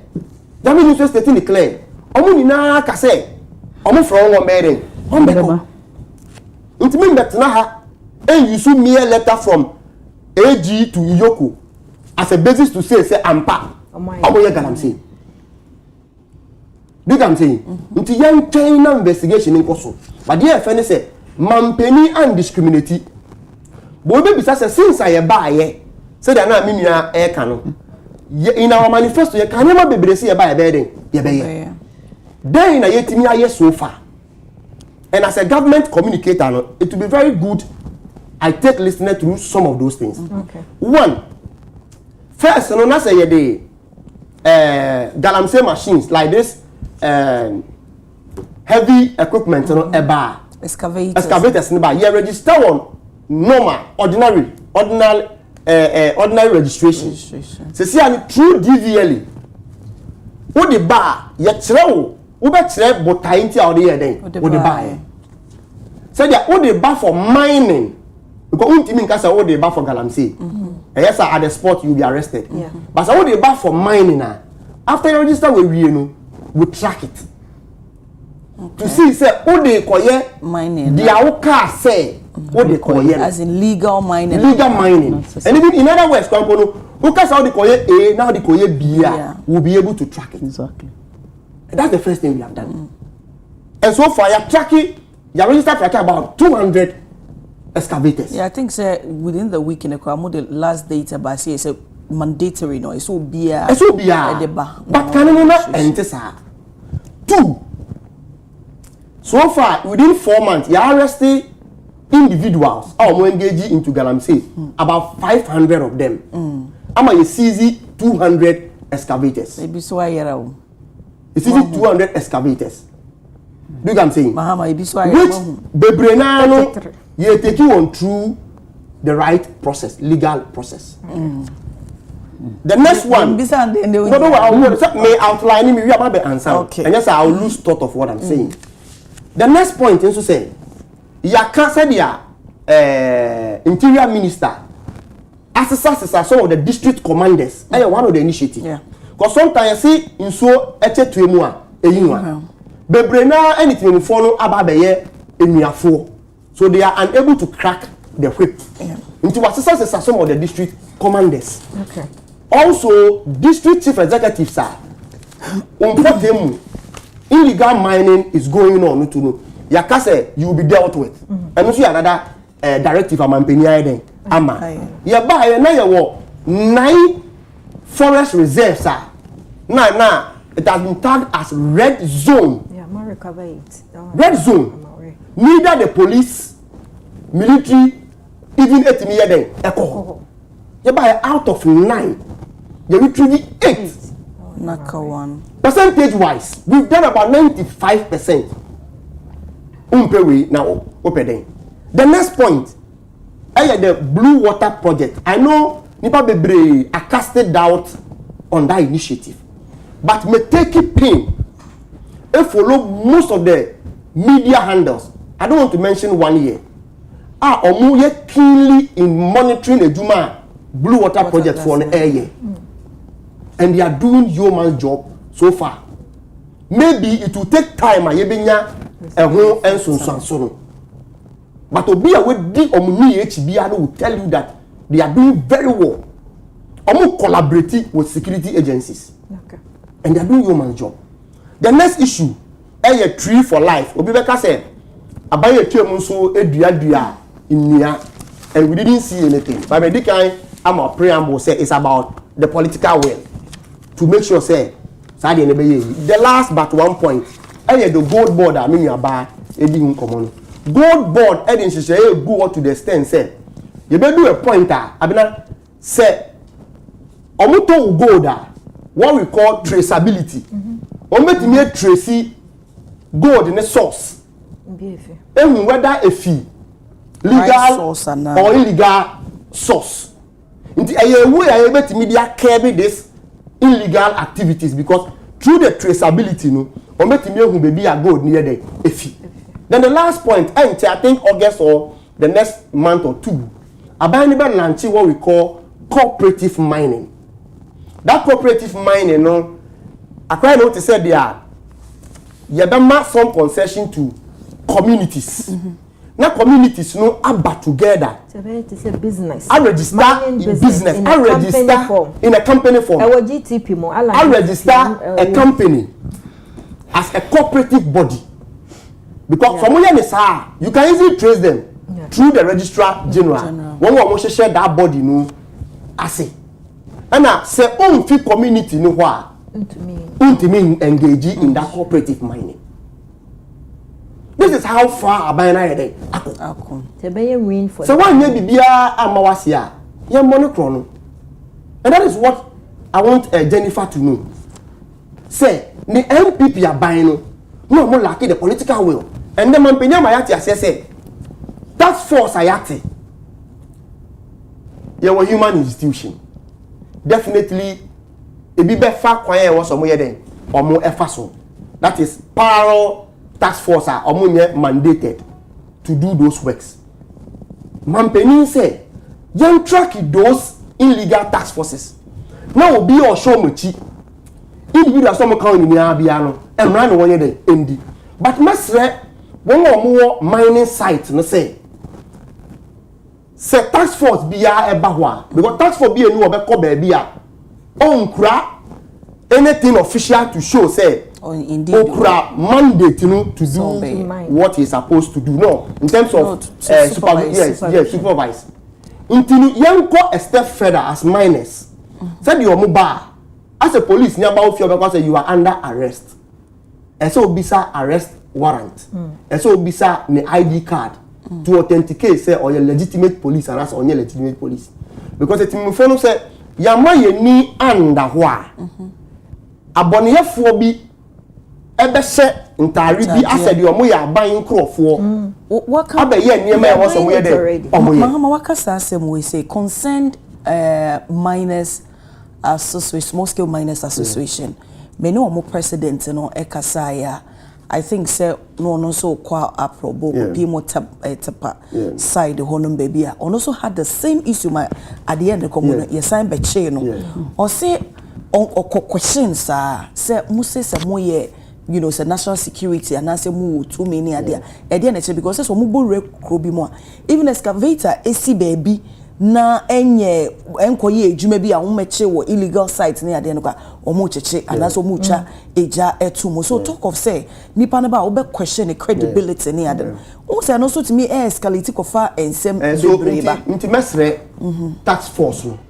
the official tax force they say for me say me ye ejuma within the merit the remit of the law na me back now be some questioner. And once me afraid, we agitated. I agitated to prove to you that I have been mandated to do that work.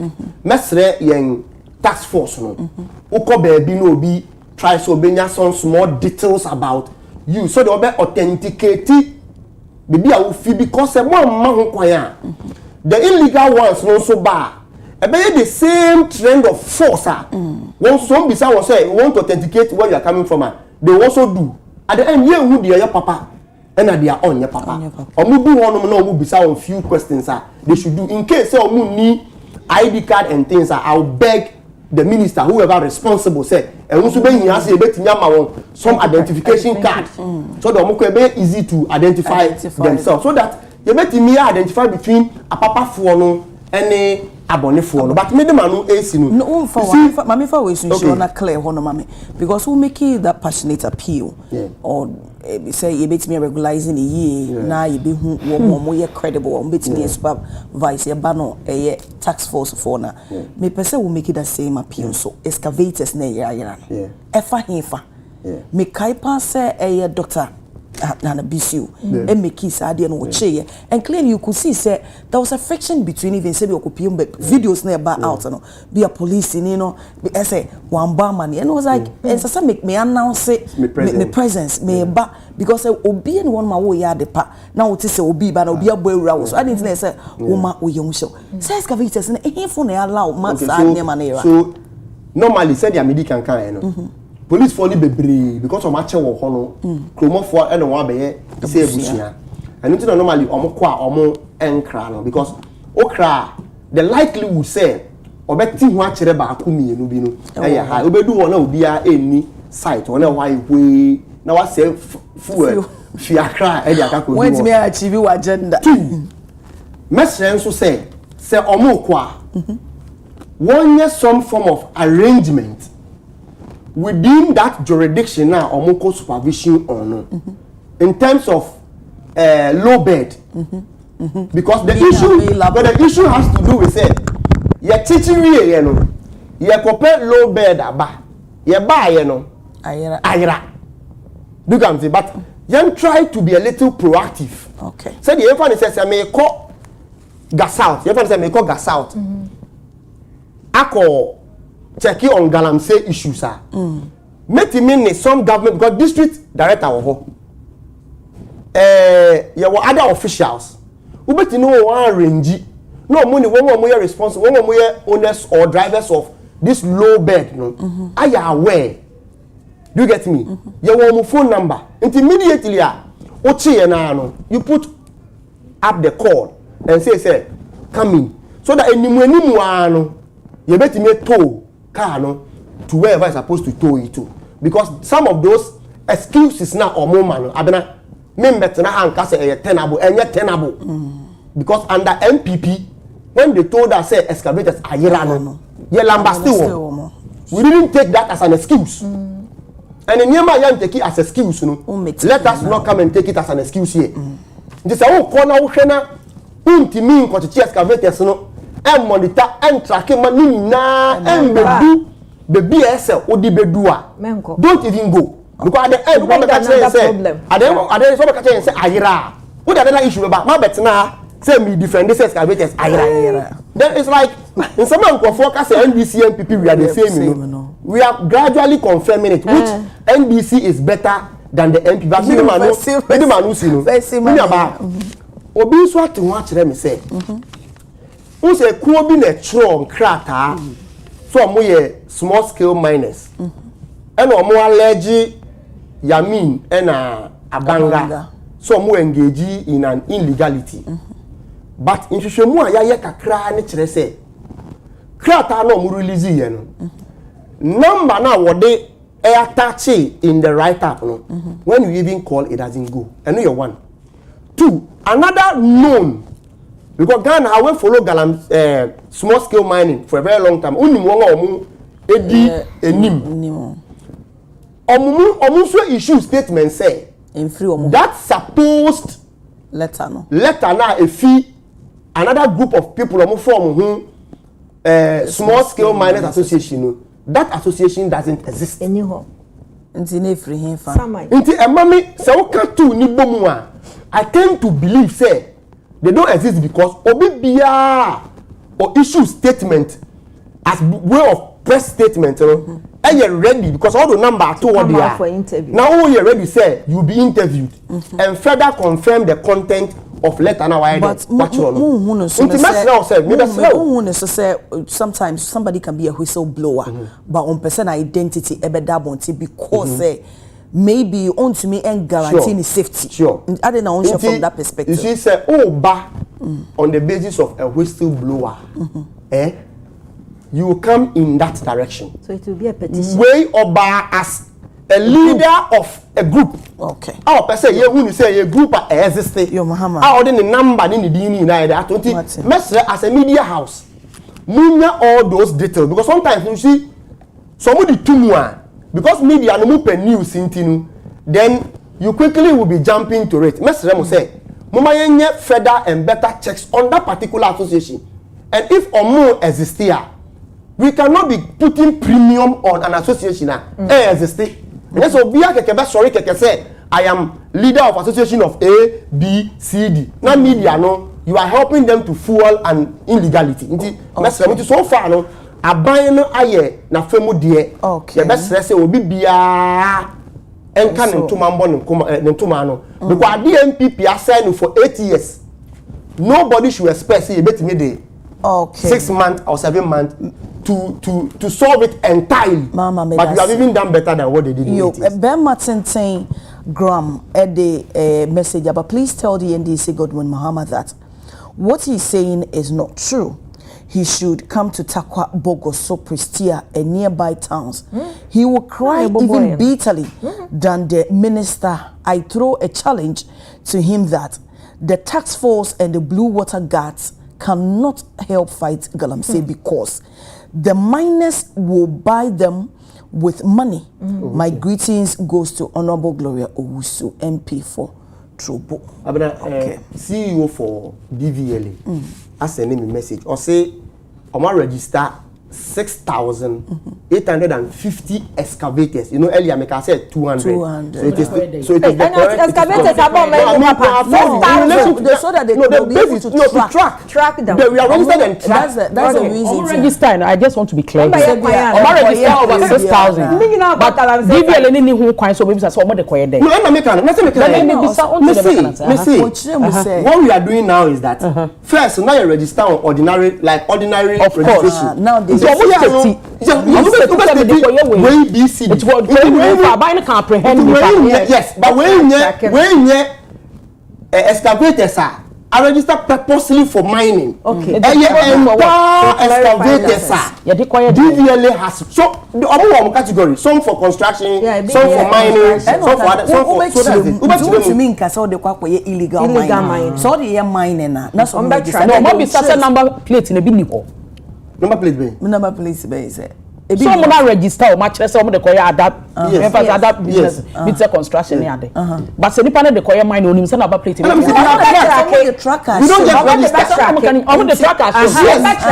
on your track different location after you but where you then what in crowd to drone it doesn't o kwa na di wachi much of the political rule o to ade ameba political rule na mu ni you matter me just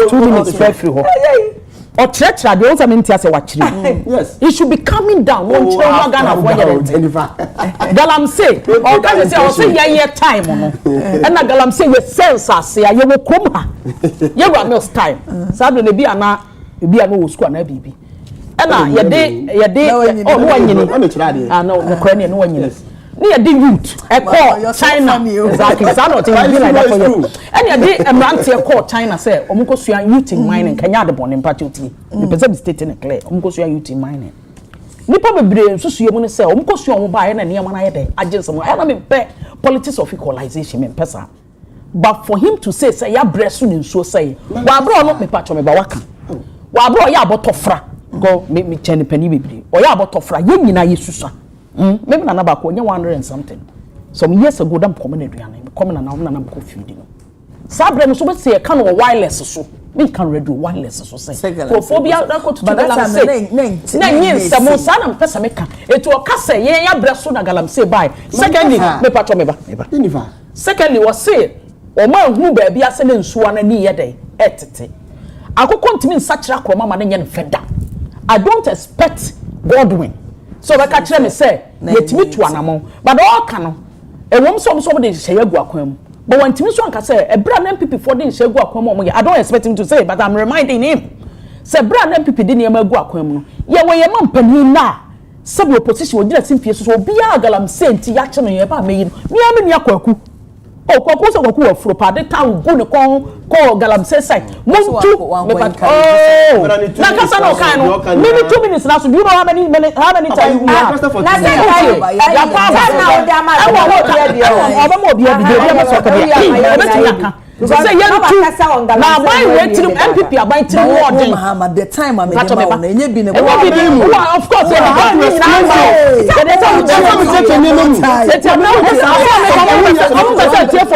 please and you are be more the person the bully will be time. This is the time because more of the issues have to do with that. Let me explain. No power outages.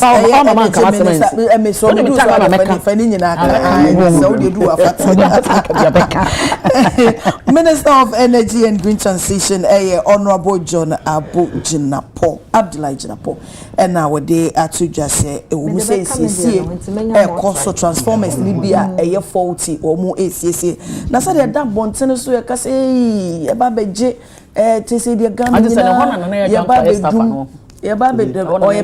presidential staff are here for a year.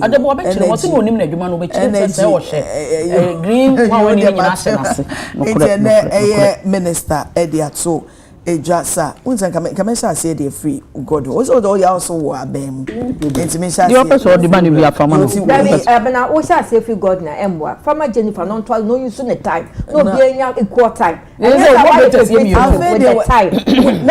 do we na Jennifer Kasa?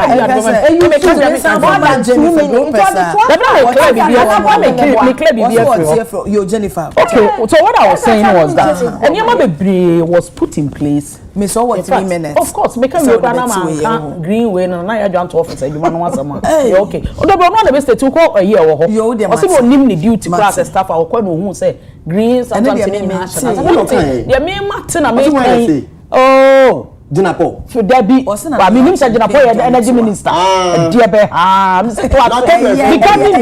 Jennifer. It's you're doing here to say. You bet me a cogalam says.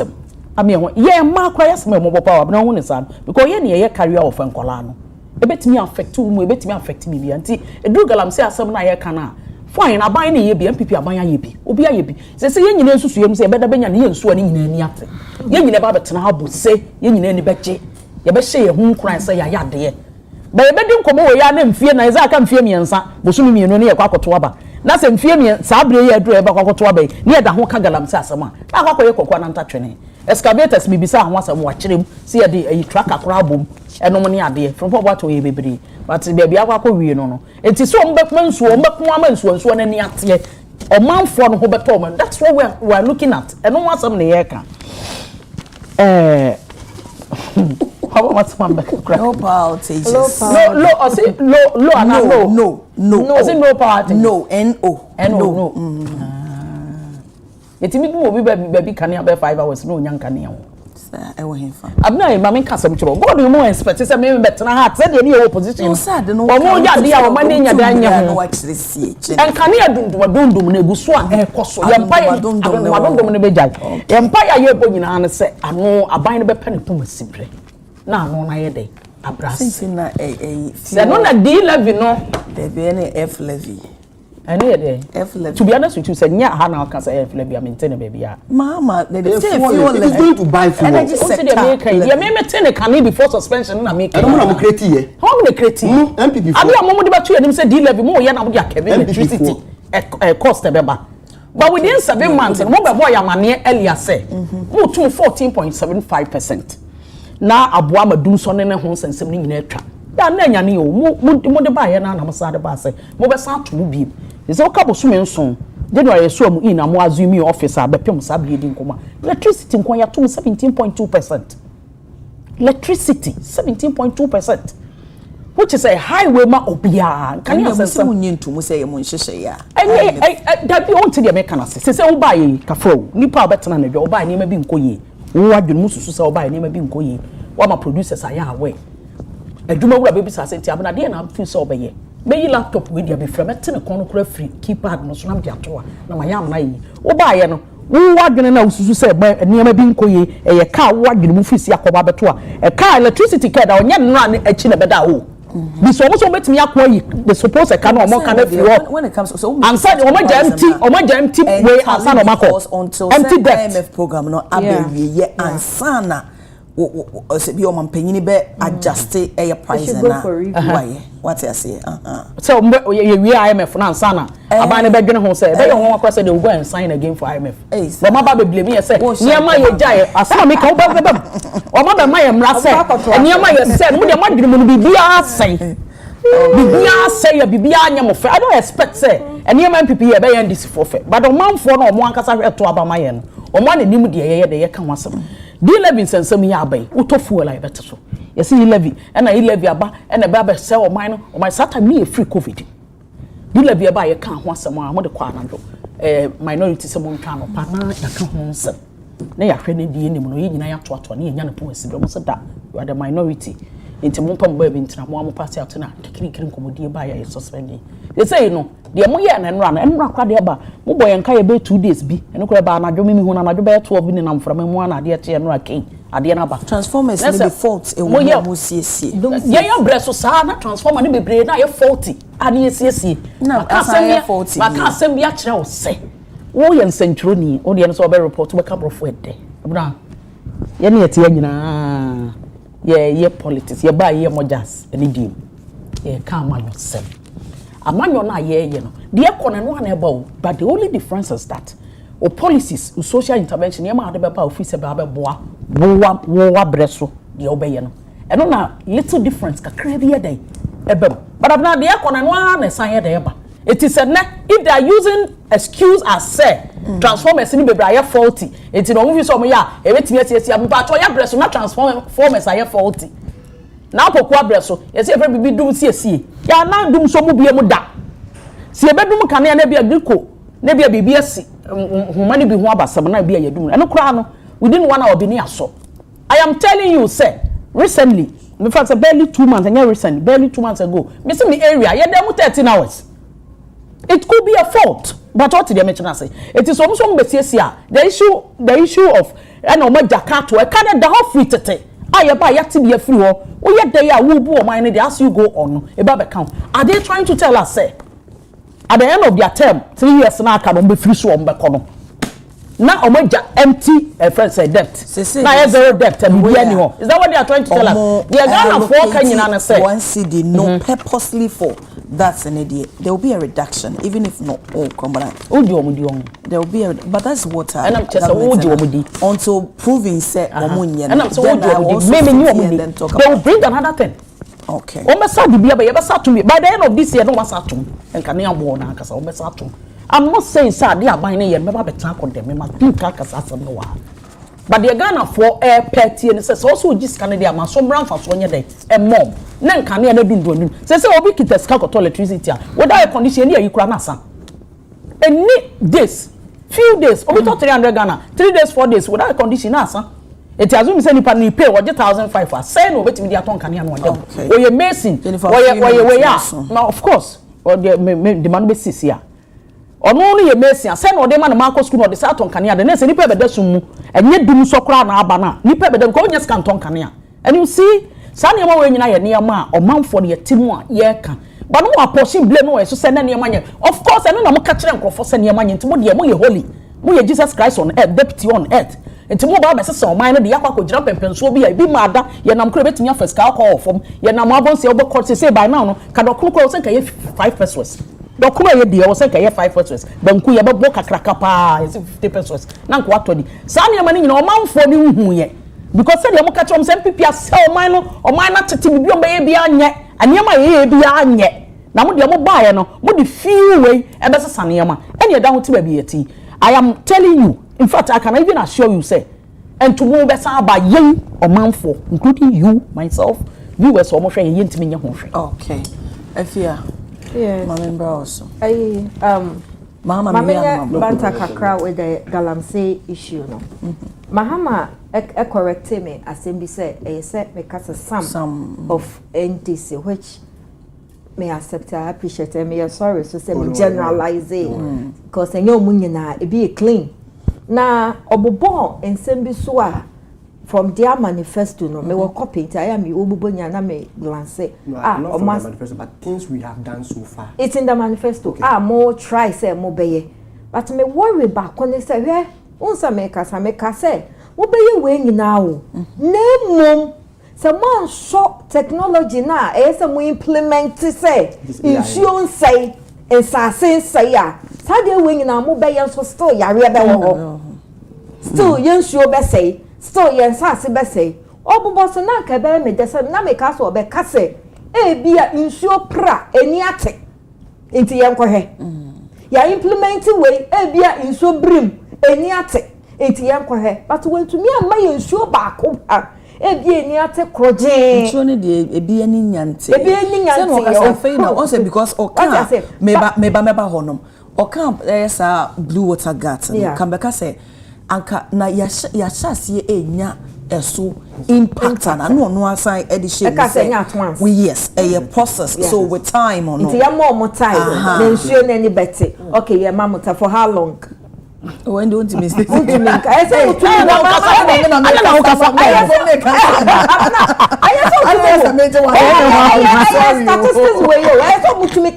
best people who can tell us the right institution which is Ghana Water. So collaborate with them. You get it. You can share this period, for now, as I said, this period, is really better because you go anywhere. Yeah, headache, you sure no. And I'm not excavators as some are all can. So more field that. In order to prevent excavators from missing, no, omo make stories and share previous when they see you. Omo from military engineers and co. So omo at the excavators no go see police station or whatsoever. Military engineers and tax them so omo to part biya obi antumi to excavators in your taba. Exactly my point. Me ba chawati ase. It is say what two parts no. You say when na two parts no. Not excavator na yira. When you ba be hold responsible. Because one farm mobile. Exactly. And to me movie. It all factors are DNA in. And yes there will be a story. Okay. Excavators are yira. We are yira and answer bibi. Someone I've said it. Yes, someone yes DNA papa. Sa ya assistant police commander ya shifting way hey because we nipa they can be influenced but someone implemented certain technical things to check some normal way. 50,000 besu, 100,000 besu, nipa or so many responsibilities. And the salary in Drusa. Hey,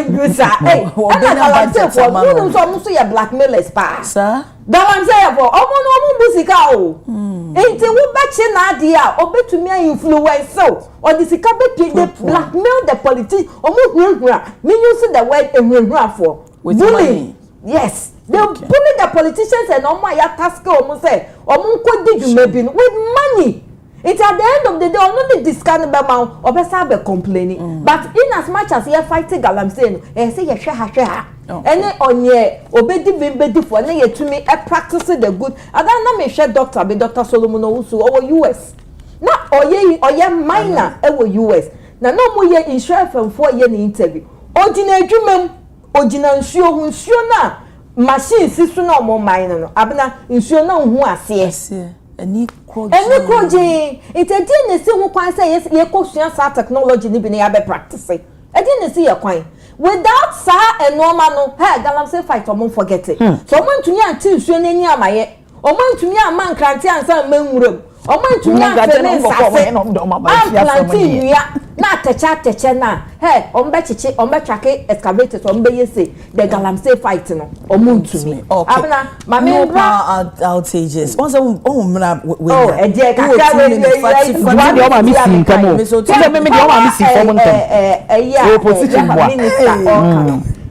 Mabana Basso said, we're taking initiative and they say, yes, say there must be, it has to be sustained, your energy way, no, and sustain because I'm not winning. And I know not me who fly a bit say, you be too light. Yeah. That time, no, none will fear me, Okumase. And mommy, again, 10. In fact, I'm disappointed. Light name. Later, I'm going to explain ma companies nibina omububu din krombo church say those companies in any areas be are from 5 to be or from anapa be 6 na be baby 2 baby so be anapa 6 baby ekusi abna your light in there ehia but your light in sensam no yentumi solve ni sisia because of IMF conditions so mbetumi solve na e kana ba form ne year they have to go back to the table no ma ko review condition which yenim when na yeshemu no yan try say at least kakra na omo so implement ade toto so amaye bro or mindful so na ye ho entity and again omo sustain light no so amaye no omo yan available to everybody abna woni say nkro bi Ghana ha light ni ho nkro bi da so Ghana even nkro mu hakra no there are certain areas kra o to me nkre light enko ho I so be fee and because and affordable. It is as much as on to mention on Nisi can okay. What I say, it's almost no my way, or more sustainable, or more affordable, and not almost available to increasing because light today, Obia the Jijuma and energy minister, yes, Koswa ne duma pana wo ye no yeah because your energy ne your light ho sense e ho touch ma pe wo minister no so ho be touch ma we will come after you it hold the almost sustain ma ye hia ye pa okay abna at a point in time na me bisa me ho say topic na wo de man say yan kan no asem na Jennifer e kan na de na me kan simply because Jennifer so mampeni say do me ba energy minister say so compare energy sector what the my yenga yen na betimi edi one dance say it has stabilized and yes I don't know so the question is so I am pass a stabilize it and I am stabilize it that is basically the topic you gave us and what did I say and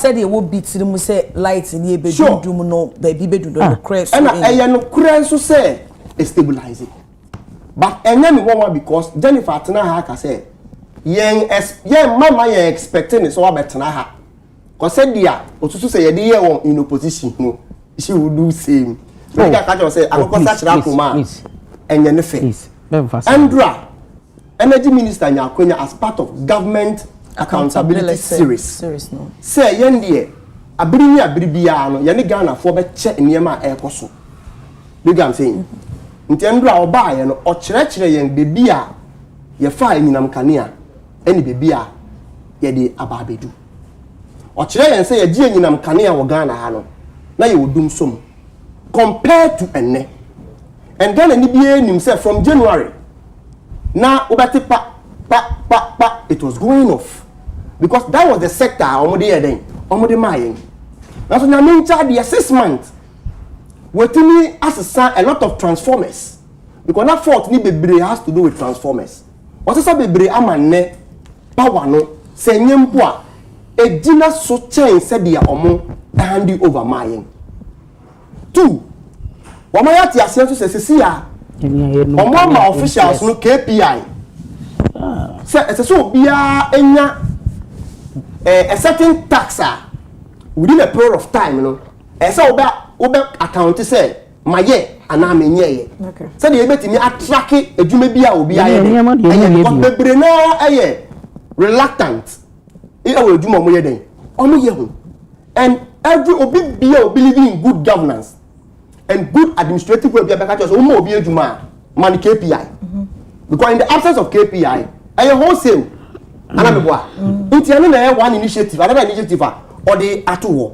omo yet assess together with the board omo review some contractor ye beto so na board no cancel some of the contract because I'm from Rakwan so enye legitimate nti ya cancel bi ama na assure Ghana for say that wholesale contractor na previously ECG award people won here niema mpo a then they will go and import ye twem sadie no ano bebrase ye be import asem ye hia eniema no wasa ma yati ase se bebre na ye o madwene se ye beton ECG endra o take opportunity no e clear the air say ye beton ECG ne ye beton ECG na ye be partner when it comes to billing and transmission said ye betimi abili ni yie ama ne campus PDS no ye behwa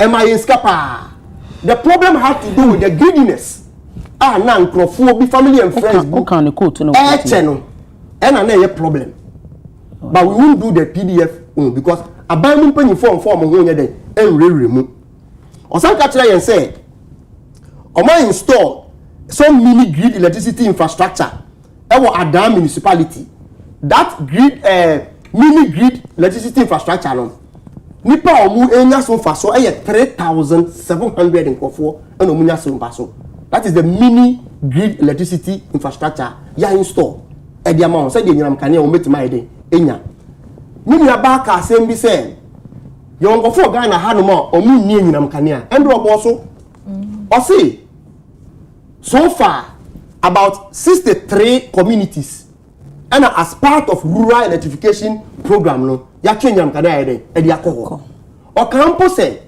could we even believe say e bi won kran ha a o ni light ana it is how rural electrification project no and only meant for rural as the name suggests so urban areas being so mu ni nyinam kanea no aban ni din kanea be ede e be ko ho unpe we na opeden osama yet ase say the first quarter of this year sika because of niema abani di egu akwemu na ye plucky loopholes no sika ECG etimia generating kwape eye 1.673 million time which amount to 47.3% as compared to last year because last year omu raise 1.139 billion Ghana cedi this year omu raise 1.678 billion Ghana cedi. Yeah, and it tells you say even though we have a lot to do no yet the name gwakwemu yet we raise a lot of revenue but because of the debt and the name no ama we are actually not feeling it but so far so good. My last point system no more okay kabe why intended to also install solar to about solar of about 23,000 units. But you see, Jennifer consistently ekasa about electricity tariff so far. Mama set the record straight. MPP are buying handing over an IMF program for us. And Krata MPP di omo Sasha ase ne kire say 3 months biya the Porto Kaseka quarterly tariff adjustment. Enu na ya ade MPP fo ne IMF esan ye. Say 3 months biya no ye beto anyinam kane. Ene what science and Krata ne wie isem ko pekan. Na wo fi abemu a wo betina ha matimemfo anasa omanfo aduna ye won say yade a ye ba ya ye aba. That is what the MPP left for us. The next point inti amande uto enyinam kane a said the agent paka enchena asano enye about the tariff increment. We about prepaid meters about in the name of digitalization.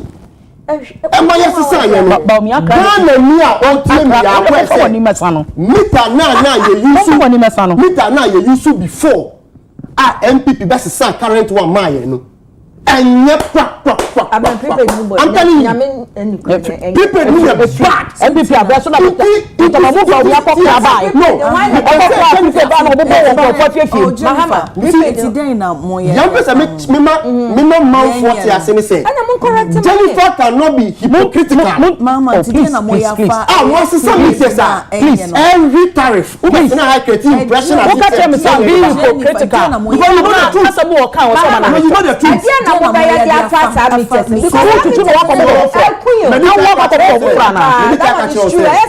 energy minister energy minister we will look at the metering system. That's what you have to say. Now the dear tell me what do you mean by so being hypocritical? Say enye kwa na 6 months into a government no quickly na mo say people dey dey yes say otro ne magu ku na wo kan osia moja na eba do you know that aban na yebu so we must make sure say the area be aro obi anka so be ya obi anka so be yes from enne we fi abemu obi ameka kire say do ye no wan fam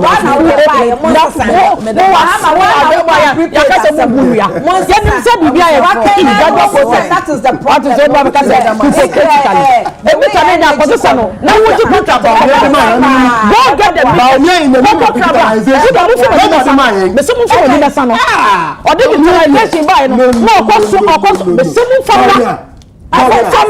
football prediction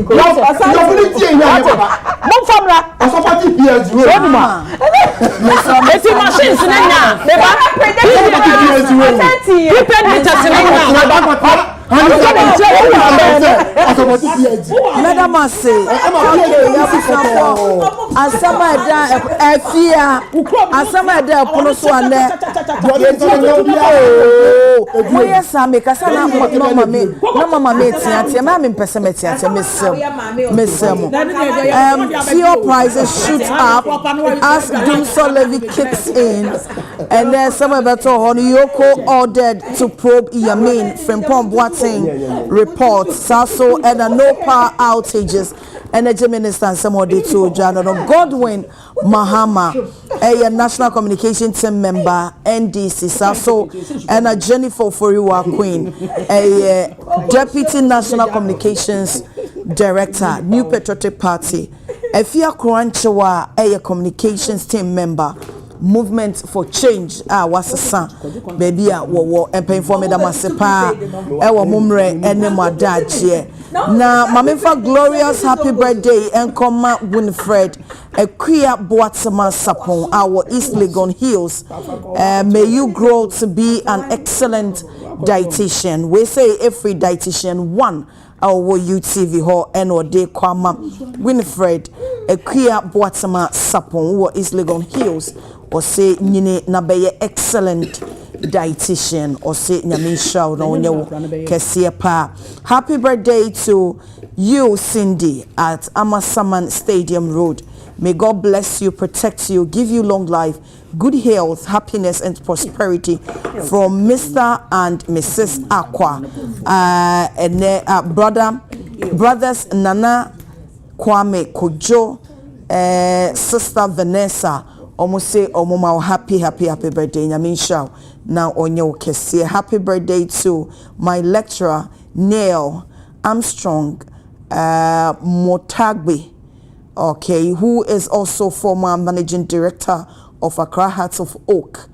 Wishing you special birthday filled with joy, good health, and continuing success from your student Randy Samuel our UTV.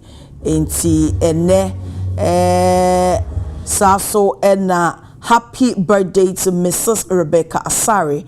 She's 71 years old today. From your husband, Mr. Kwabena Asare, and children and grandchildren, they wish you well. Almost happy birthday, Mrs. Rebecca Asare. Saso and a belated happy birthday to Dr. Mensa, CEO of Yahoo Consult. Media me fell Paul into Dr. Paul Mensa, CEO of Yahoo Consult. Belated happy birthday to you. May God bless you and order your steps. Nyame inshallah inti Yahoo Consult for nyina say omoma belated happy birthday. Mamenda Perkel's hair on a shemi emi papa fio kopi mu adrenga no fashion Google map num nabo Perkel's obema unyi pa ama washe 0240950891 0240950891 saso na yatel ene shema atade nti we on Instagram no at yatel gh on sheme atade kama occasion bia ukobia yatel bema watade ama ho so ayefe papa intimi da yatel ase wa woje bre wo fie wa be fonten tan so wo hwe yen so mesi ase de chechire nche kese eye wo de me da wase papa said that wo hwe eye Adekye Nsroma na my able team so mamenda mu nyina ase my able team Nyamisha from my producer to online for from sound baby bia cameraman for nyina mo kabom collectively amobo mechidom so Nyamisha mo medama se papa na eneya sorry situation so say nyame yadom ochina Adekye Nsroma e wo ho no mo ma sabre de mi impa ye ma wo say nyame ntutu anamo ensisi yie na won tene ni ma won hya won sa no adwuma so the way you be so remember to do them in moderation and more be show kutupa enkudin semone ya de dem fa so de ebeba wa brabo so nti nyame enhira wo pa mo so fo abena chei bo acheme na ne menemo eba betina sabre de enkremu a ena mene wudie bye bye.